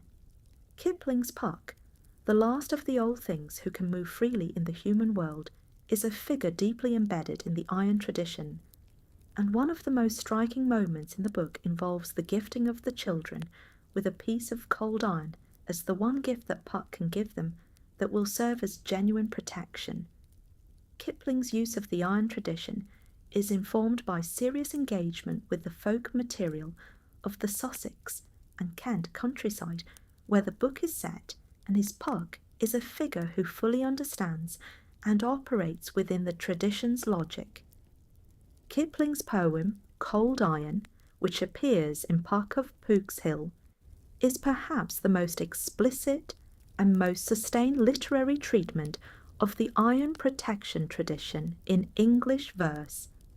The poem, which tells the story of a being who chooses iron over gold and silver, who accepts the constraint and the hard reality of iron rather than the beauty and the ease of the precious metals, engages with a tradition's deeper logic. Iron as the metal of the human world, of work and difficulty and practical reality, as opposed to the metals of the fairy world, of beauty and glamour and ease. The being in Kipling's poem who chooses cold iron is choosing the human world, with all its demands, over the fairy world's alternative. The late Victorian and Edwardian fairy tale tradition, the stories collected and composed by writers like Andrew Lang, George MacDonald, and their contemporaries, engaged with the iron tradition with varying degrees of explicitness. MacDonald's fairy fiction, which drew seriously on the folk tradition, includes several moments where iron functions in ways consistent with the folk belief as a protection, as a revealer of true nature, as a material that the supernatural world of his stories cannot easily overcome. Lang's collections, which drew on folk material from across Europe and beyond, preserved accounts from traditions where iron's power over fairy beings was explicitly described. The fantasy literature of the 20th century made iron's effect on fairies one of its most reliable and most deliberately maintained conventions. The writers who engaged most seriously with the authentic folk tradition, writers like Alan Garner, whose deep knowledge of Cheshire folklore and mythology informed his fantasy novels, used the iron tradition with something close to its original precision. Garner's supernatural beings avoid iron in ways that reflect the folk tradition's account of iron's effect. His human characters use iron in ways that reflect the folk tradition's protective practices. And the specific quality of iron's power, its capacity to harm and to compel and to cut through glamour, is preserved in the logic of his stories. The urban fantasy genre of the late 20th and early 21st centuries has inherited the iron tradition and maintained it as one of the most consistent features of its depiction of the fairy world. In works by writers including Holly Black, Jim Butcher, Sean Ann Maguire, and many others, iron's harmful effect on fairies is a genre convention so well established that it functions as background knowledge for readers before the narrative begins, a rule of the universe that the stories inhabit, as consistent and as taken for granted as the laws of physics in realist fiction. What the literary tradition has done with the iron protection belief is not merely preserve it, but explore it, ask questions about it that the folk tradition did not ask directly because the folk tradition was concerned with practice rather than philosophy. The literary tradition asks why iron works, what it means that it works, what the iron tradition reveals about the relationship between the human world and the fairy world, and about the specific nature of each. These philosophical explorations have sometimes moved far from the original folk belief, but they have more often returned to it, finding in the original precision of the traditional account something more interesting than the literary elaborations built on it. The Victorian fairy painters The extraordinary group of artists who produced detailed, technically accomplished paintings of fairies and the fairy world in the mid-19th century, including Richard Dadd, John Anster Fitzgerald, and Joseph Noel Parton, engaged with the fairy tradition at a moment of significant cultural complexity. The Victorian fascination with fairies was partly nostalgic, partly scientific, an interest in a tradition that the modern world was leaving behind, combined with an interest in what psychological and anthropological truths the tradition might encode. The iron protection tradition does not feature prominently in the paintings of the fairy painters. Their fairies were primarily creatures of beauty and enchantment rather than creatures to be warded against, but the folk knowledge underlying the tradition was present in the cultural environment the painters inhabited. The theosophical and spiritualist movements of the late Victorian period produced their own engagements with fairy belief that sometimes addressed the iron tradition in ways that were adjacent to but distinct from the folk practice. The theosophical understanding of fairies as nature spirits, as devas inhabiting specific natural locations, was an interpretation of the fairy tradition that was more sympathetic to the fairy beings than the folk tradition typically was. In this framework, iron's effect on fairies was understood as a disruption of the nature spirit's connection to its elemental domain rather than as a straightforward physical harm, a more spiritual and less material interpretation of the same basic phenomenon that the folk tradition had always described. The children's literature of the late Victorian and Edwardian periods, the golden age of literary fairy, the period of Peter Pan, and of the flower fairies, and of the various gentle and benevolent fairy beings that populated the illustrated books of the period, largely abandoned the iron protection tradition in favour of a fairy world that was appealing and accessible rather than dangerous and requiring defence. But the iron tradition survived even in this apparently inhospitable context. Kipling's Cold Iron, published in 1906 at the height of this period of gentle literary fairies, is a direct and serious engagement with a tradition that stands as a deliberate counterstatement to the dominant literary mood of its moment. What the literary tradition has done with the iron protection belief is not merely preserve it, but explore it, ask questions about it that the folk tradition did not ask directly because the folk tradition was concerned with practice rather than philosophy. The literary tradition asks why iron works, what it means that it works, what the iron tradition reveals about the relationship between the human world and the fairy world, and about the specific nature of each. These philosophical explorations have sometimes moved far from the original folk belief, but they have more often returned to it, finding in the original precision of the traditional account something more interesting than the literary elaborations built on it. The post-war fantasy literature that developed in Britain in the 1950s and 1960s, the tradition that produced Alan Garner's The Weird Stone of Brisingamen and Susan Cooper's The Dark is Rising sequence, alongside Tolkien's increasingly influential work, engaged with the iron tradition in ways that were both more explicit and more geographically specific than the earlier literary engagements. These writers were drawing on specific regional folk traditions, specific landscapes, specific local expressions of the broader British and Irish fairy belief system. The iron in the works was not a generic literary convention, but the iron of specific places and specific communities, the iron of the Cheshire Plain, the iron of the Cornish coast, the iron of the Welsh mountains, and its use reflected the specific traditions of those places. The contemporary graphic novel and sequential art tradition has found the iron protection tradition to be a particularly rich source of visual imagery.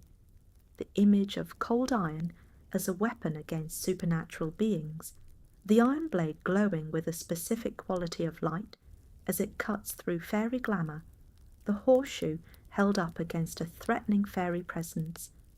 The iron circle drawn around the vulnerable human translates with particular effectiveness into the visual language of sequential art, where the specific appearance of objects can carry narrative and thematic weight in ways that prose description achieves through different means. The visual tradition of depicting cold iron against the fairy has developed its own conventions and its own distinctive aesthetic. The contemporary gaming tradition, the role-playing games, the computer games, the interactive narrative experiences that have become among the most significant vehicles for fantasy world building in the 21st century, maintains the iron protection tradition with remarkable fidelity across an extraordinary range of specific settings and styles. Iron as a weapon against supernatural beings, iron as a protection against fairy magic, cold iron as a specific term of art within the fantasy gaming vocabulary. These conventions are maintained across games that differ from each other in almost every other respect.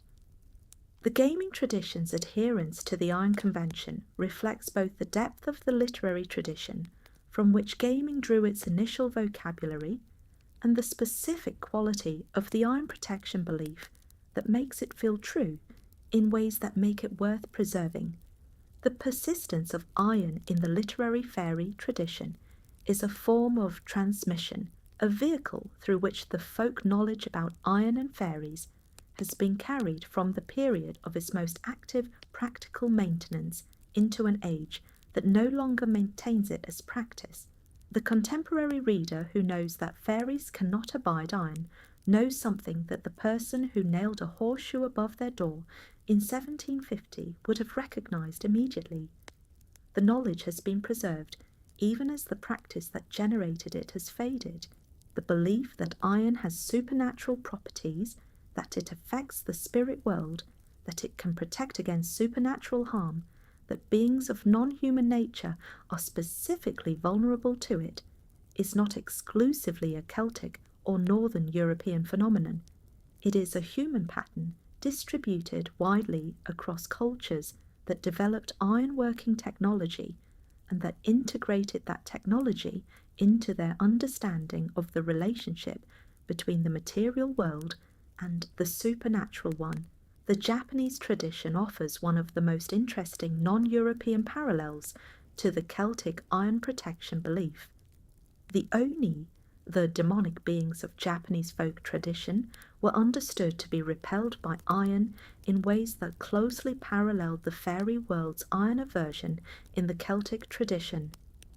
The iron bells used in Japanese temples, the iron implements placed at specific locations for protective purposes, the iron weapons used against supernatural threats.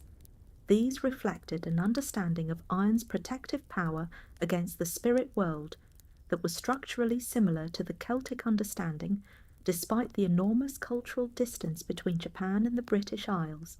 The West African tradition, specifically the traditions around Ogun, the Yoruba deity of iron, war, and the forge, provides another illuminating parallel.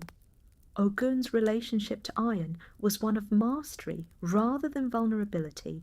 Ogun was the patron of iron workers, of hunters, of warriors, of all those whose work depended on iron tools and iron weapons. But the tradition also understood iron as having specific spiritual properties, as being capable of cutting through spiritual obstacles, of establishing binding oaths and covenants, of creating connections between the human world and the spirit world that were as strong as iron itself. The use of iron implements in Yoruba ritual, the iron implements associated with Ogun placed at shrines, the iron tools used in specific ceremonies reflected an understanding of iron's spiritual potency that was distinct from but related to the Celtic iron protection tradition. The ancient Mesopotamian tradition, the traditions of Sumer and Akkad and Babylon that represent some of the earliest documented complex religious systems, shows the beginning of the association between iron and the protection against evil spirits. The iron amulets used in ancient Mesopotamia, the iron implements placed in specific positions for protective purposes, the use of iron in the rituals of demon expulsion. These are documented in the cuneiform texts of the period and represent an early expression of the broader human pattern. The Mesopotamian understanding of iron as specifically effective against the demons and spirits that threatened the human world predated the Celtic tradition by many centuries and suggests that the pattern may be very old indeed. The ancient Egyptian tradition had a complex relationship with iron that reflected the metal's specific history in the Nile Valley. Iron ore is not abundant in Egypt, and the development of iron working in Egypt came later than in the regions to the north and east. In the Egyptian tradition, iron was associated specifically with the body of Seth, the god of chaos, disorder, and the desert, and this association gave iron a complex character. It was simultaneously the material of chaos and the material that could contain or combat chaotic forces, the meteoritic iron that fell from the sky and that the Egyptians sometimes worked into ritual objects was understood as iron of divine origin, iron that had come from the sky realm, and that therefore partook of the power of the sky gods. The ancient Greek and Roman traditions show iron's protective uses in the specific context of the thresholds and boundaries. The iron threshold, the threshold made of iron or marked by iron objects, appears in both the Greek and Roman traditions as a protection against supernatural intrusion. The Roman use of iron nails in specific ritual contexts, nails driven into walls, at the time of founding or of purification, nails used in exorcistic rituals, reflects the understanding of iron as a material with specific protective and binding properties against the spirit world.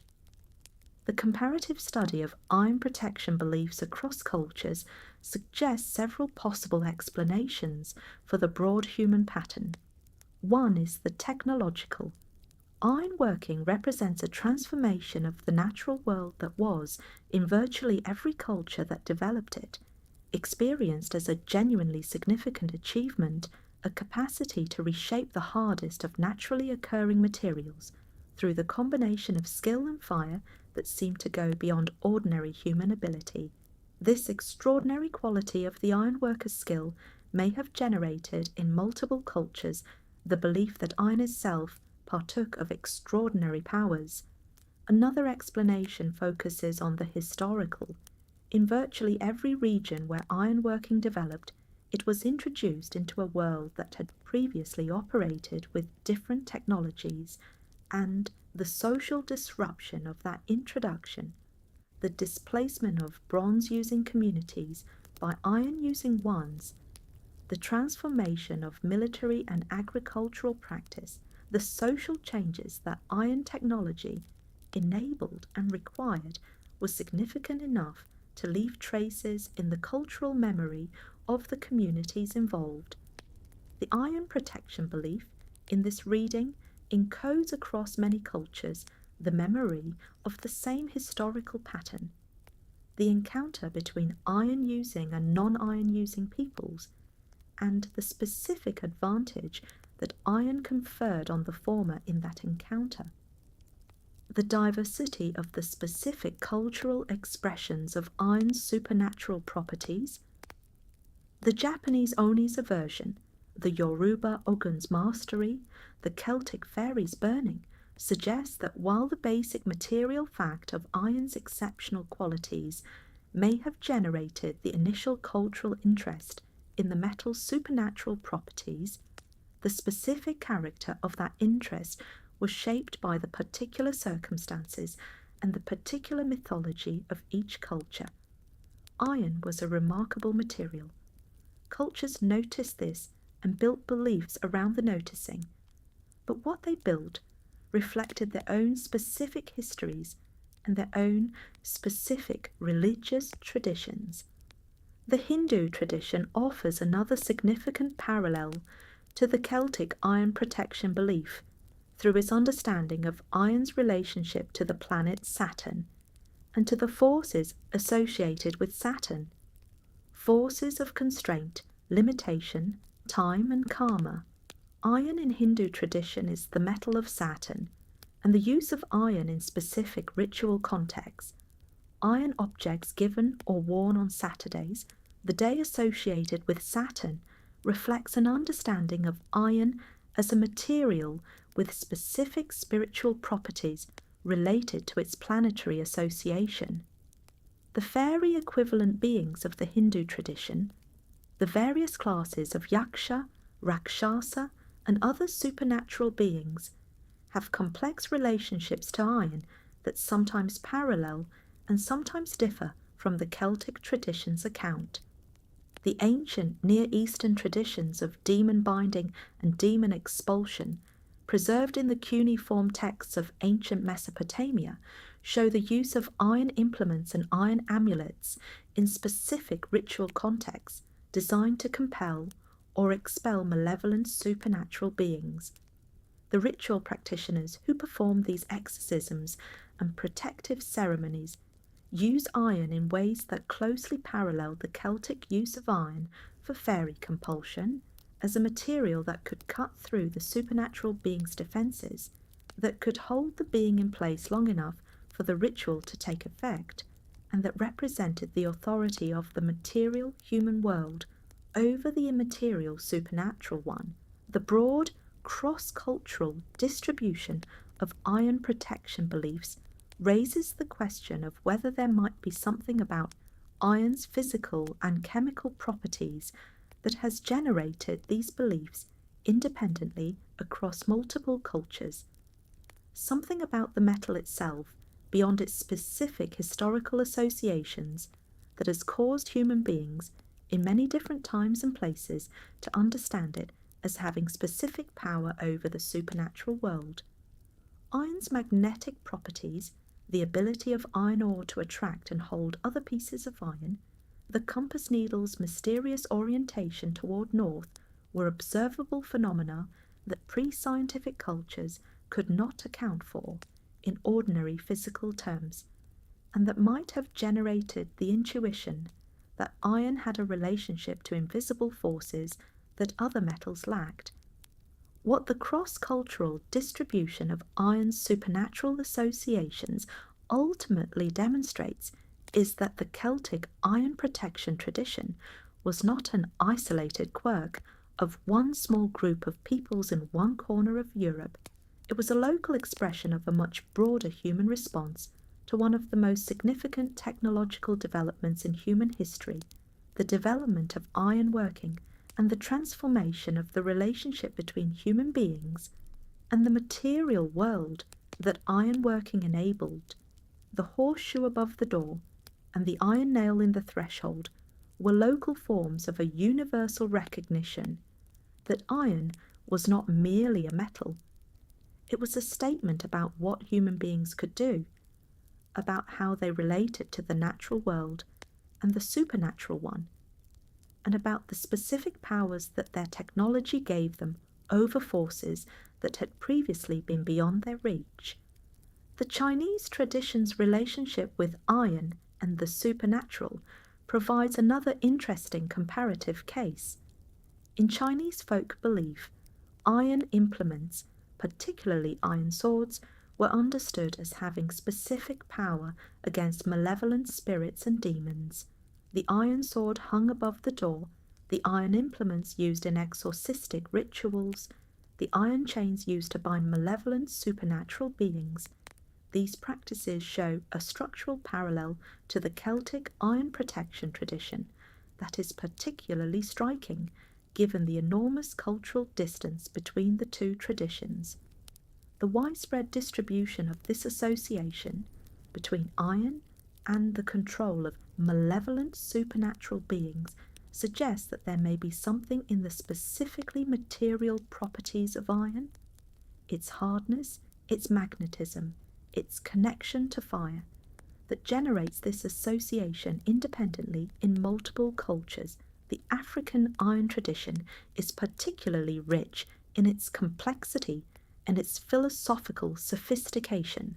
The Ogun tradition of the Yoruba, as we noted earlier, understands iron as the metal of a specific deity, but a deity who is both dangerous and necessary, both the patron of those who use iron and a force that must be carefully managed. The philosophy of iron in the Yoruba tradition is not simply a philosophy of iron as protection, but of iron as power, power that can be used for good or for harm, power that requires skilled management by people who understand its nature.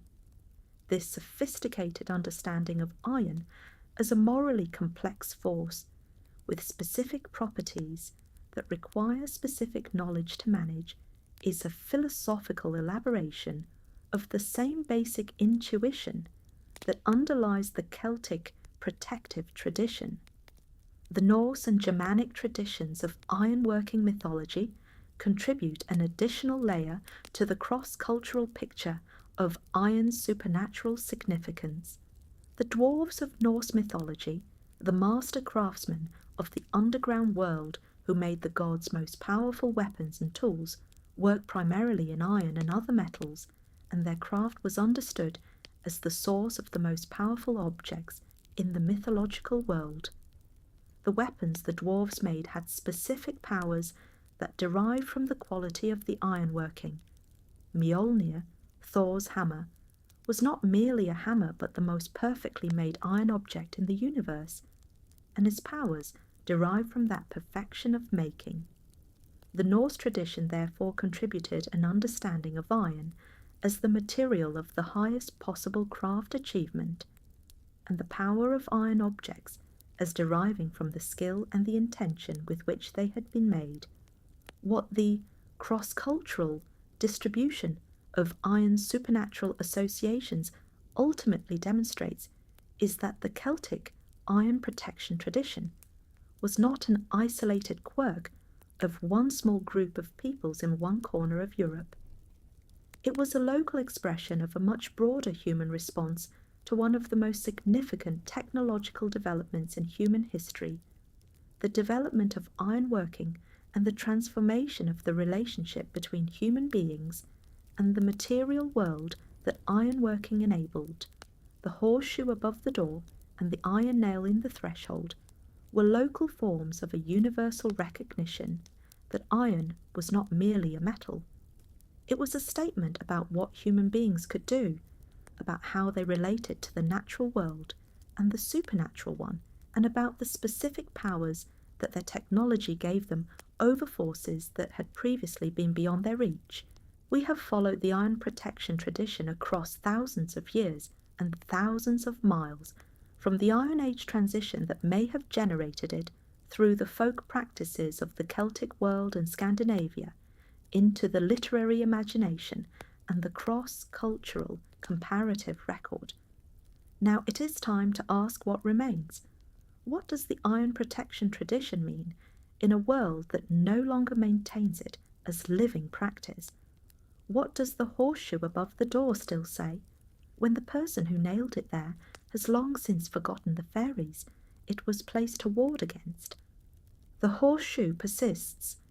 This is the first and most observable fact about the contemporary state of the iron protection tradition. Drive through rural Britain or rural Ireland, walk through the older districts of any city in the Celtic world, and you will still see horseshoes above doors, nailed to lintels in the position that the tradition prescribed, with the ends up or the ends down according to local custom. The horseshoe has become so thoroughly associated with good luck in the general cultural understanding that its original fairy protective function has been almost entirely overlaid.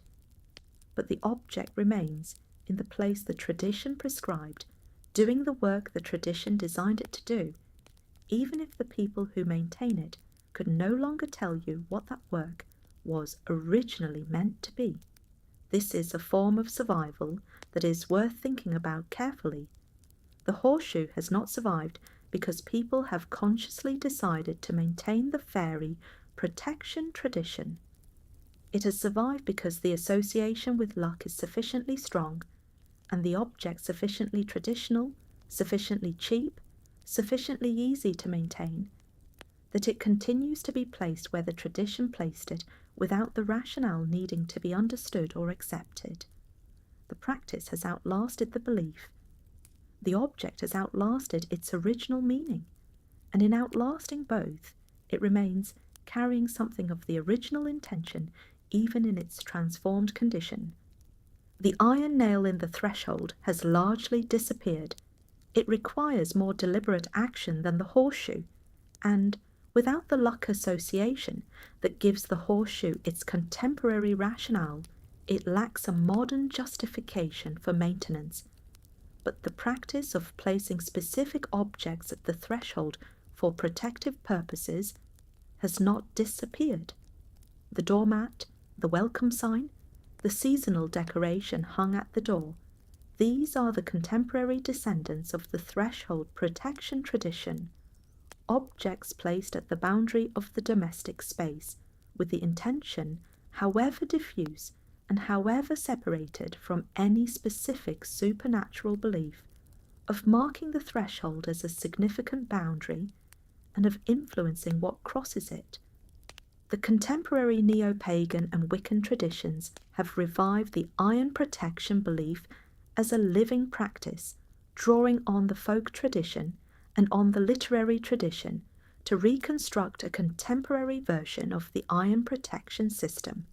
The use of iron nails in protective ritual, the placement of iron objects at the boundaries of sacred or protected spaces, the understanding of cold iron as a specific counter to fairy influence, these are maintained in contemporary practice with varying degrees of adherence to the original folk model and varying degrees of creative adaptation.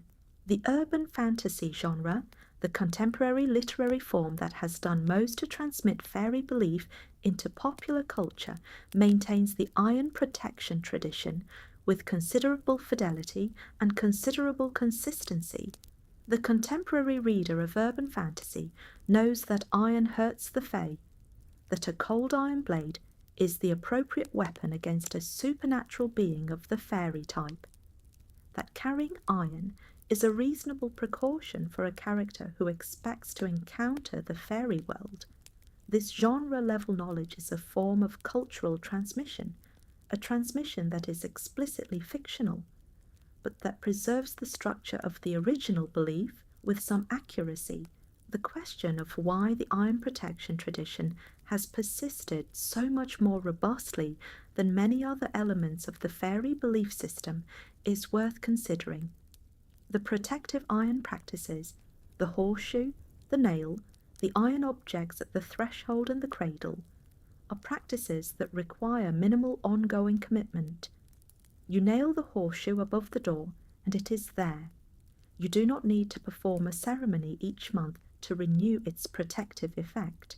The practice requires a single action rather than sustained ritual, and the object produced is a familiar, innocuous, even decorative item that raises no questions and attracts no special attention. This simplicity of maintenance is one reason why the iron protection tradition has outlasted the more demanding and more obviously supernatural elements of the fairy belief system that originally accompanied it. The iron tradition's persistence also reflects something about the specific character of the protective impulse, the impulse to mark the threshold, to protect the vulnerable, to place something between the domestic world and the world outside that might threaten it. This impulse is not specific to fairy belief. It is one of the most fundamental of all human protective behaviours, expressed across cultures in an enormous variety of forms. The iron horseshoe above the door participates in this universal impulse. It has survived not only because of the fairy tradition that generated it, but because it is a form of something that human beings have always done, the marking of a threshold with an object understood to carry protective significance. The fairies themselves persist in a different form. The fairies of the contemporary imagination, in fiction, in film, in the various revivals and adaptations of the fairy tradition that continue to be produced, are beings whose relationship to iron is almost always preserved, even when every other element of the original folk tradition has been transformed beyond recognition. The sparkling fairies of popular children's entertainment may be benevolent and friendly in ways that the fairies of the folk tradition never were, but many of them still cannot touch cold iron. The specific detail, the precise vulnerability, this has been transmitted through all the transformations because it captures something essential about the nature of the being it describes. The iron protection tradition, traced through its history, turns out to be a tradition about the relationship between the human world and everything that is not the human world, about how the tools and the technologies and the specific achievements of human civilization relate to the forces and the beings that exist outside or beyond human civilization. Iron was the human world's specific achievement, the technology that transformed the human relationship to the material world, and that, in transforming that relationship, also transformed the relationship between the human world and the other world. The iron protection tradition encoded this transformation in a form that ordinary people could use in their daily lives: a nail above the door, a horseshoe on the lintel, a specific object at the most vulnerable point of the domestic boundary. The tradition is still speaking. The horseshoe is still there, and what it is saying across 4,000 years of history, and in the quietest possible way, is the same thing it has always said. The human world has its own specific character, its own specific materials, its own specific achievements, and those achievements are not nothing. They are, in the oldest tradition, exactly what stands between the domestic world and whatever lies outside it, pressing at the boundary, testing the threshold, waiting for the iron protection to be removed. The contemporary environmental movement's engagement with the idea of the fairy world offers an interesting new context for thinking about the iron protection tradition. The rewilding movement, the deep ecology tradition, the growing cultural interest in non-human nature and its own kinds of intelligence and agency.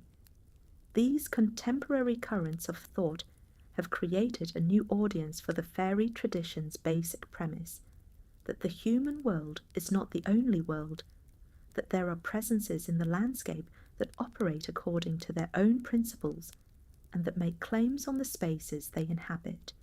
In this contemporary frame, the iron protection tradition can be read as encoding an understanding of the boundary between the human world and the more than human world, an understanding that the boundary is real, that it matters, and that the human world has specific tools for managing it.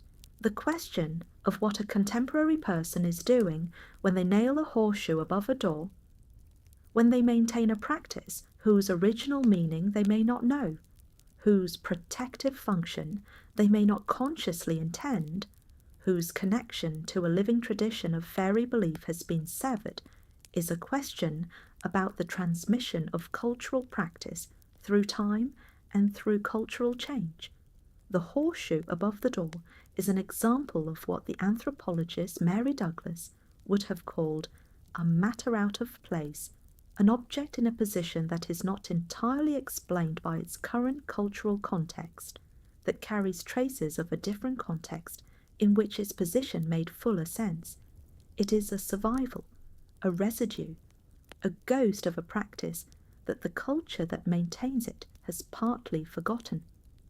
The iron tradition's survival in the landscape, in the horseshoes above doors, in the occasional iron nail at a threshold, In the cultural memory of a protection that most people cannot quite explain is a form of the past remaining present in the world. The history encoded in the horseshoe above the door is not available to most people who see it.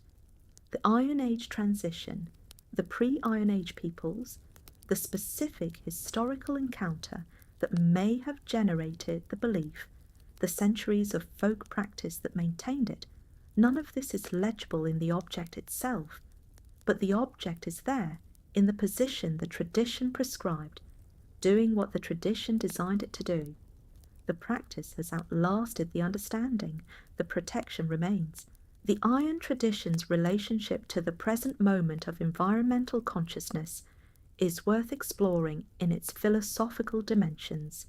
The pre-Iron Age peoples who may lie at the historical root of the fairy tradition were peoples whose relationship to the natural world was different from that of the Iron Age communities that displaced them, peoples who did not reshape the landscape with iron tools in the way that Iron Age agriculture and Iron Age construction did. If the fairy world encodes a memory of these pre-Iron Age peoples, then the fairy world's iron aversion is also an aversion to the specific form of human relationship to the natural world that iron technology represented, the transformative, reshaping, dominating relationship that iron tools enabled. In this reading, the fairy world's iron sensitivity is a sensitivity to the specific human capacity for landscape transformation that iron initiated. The long view of the iron protection tradition, from its possible origins in the Iron Age transition to its contemporary survival as a cultural habit whose original meaning has been largely forgotten, is a view of extraordinary continuity. The horseshoe above the door has been there, in various forms, for something approaching 3,000 years. The specific beings it was placed to ward against have been largely forgotten by the people who maintain the practice. The specific history of technological encounter that generated the belief has been entirely forgotten. But the practice remains, and in remaining, it preserves something, some recognition that the threshold is a significant boundary, that the material of the protective object matters, that the human world has specific resources for managing what presses against its boundaries from outside. Sleep well. The cold iron is in its place. Whatever is outside can wait until morning.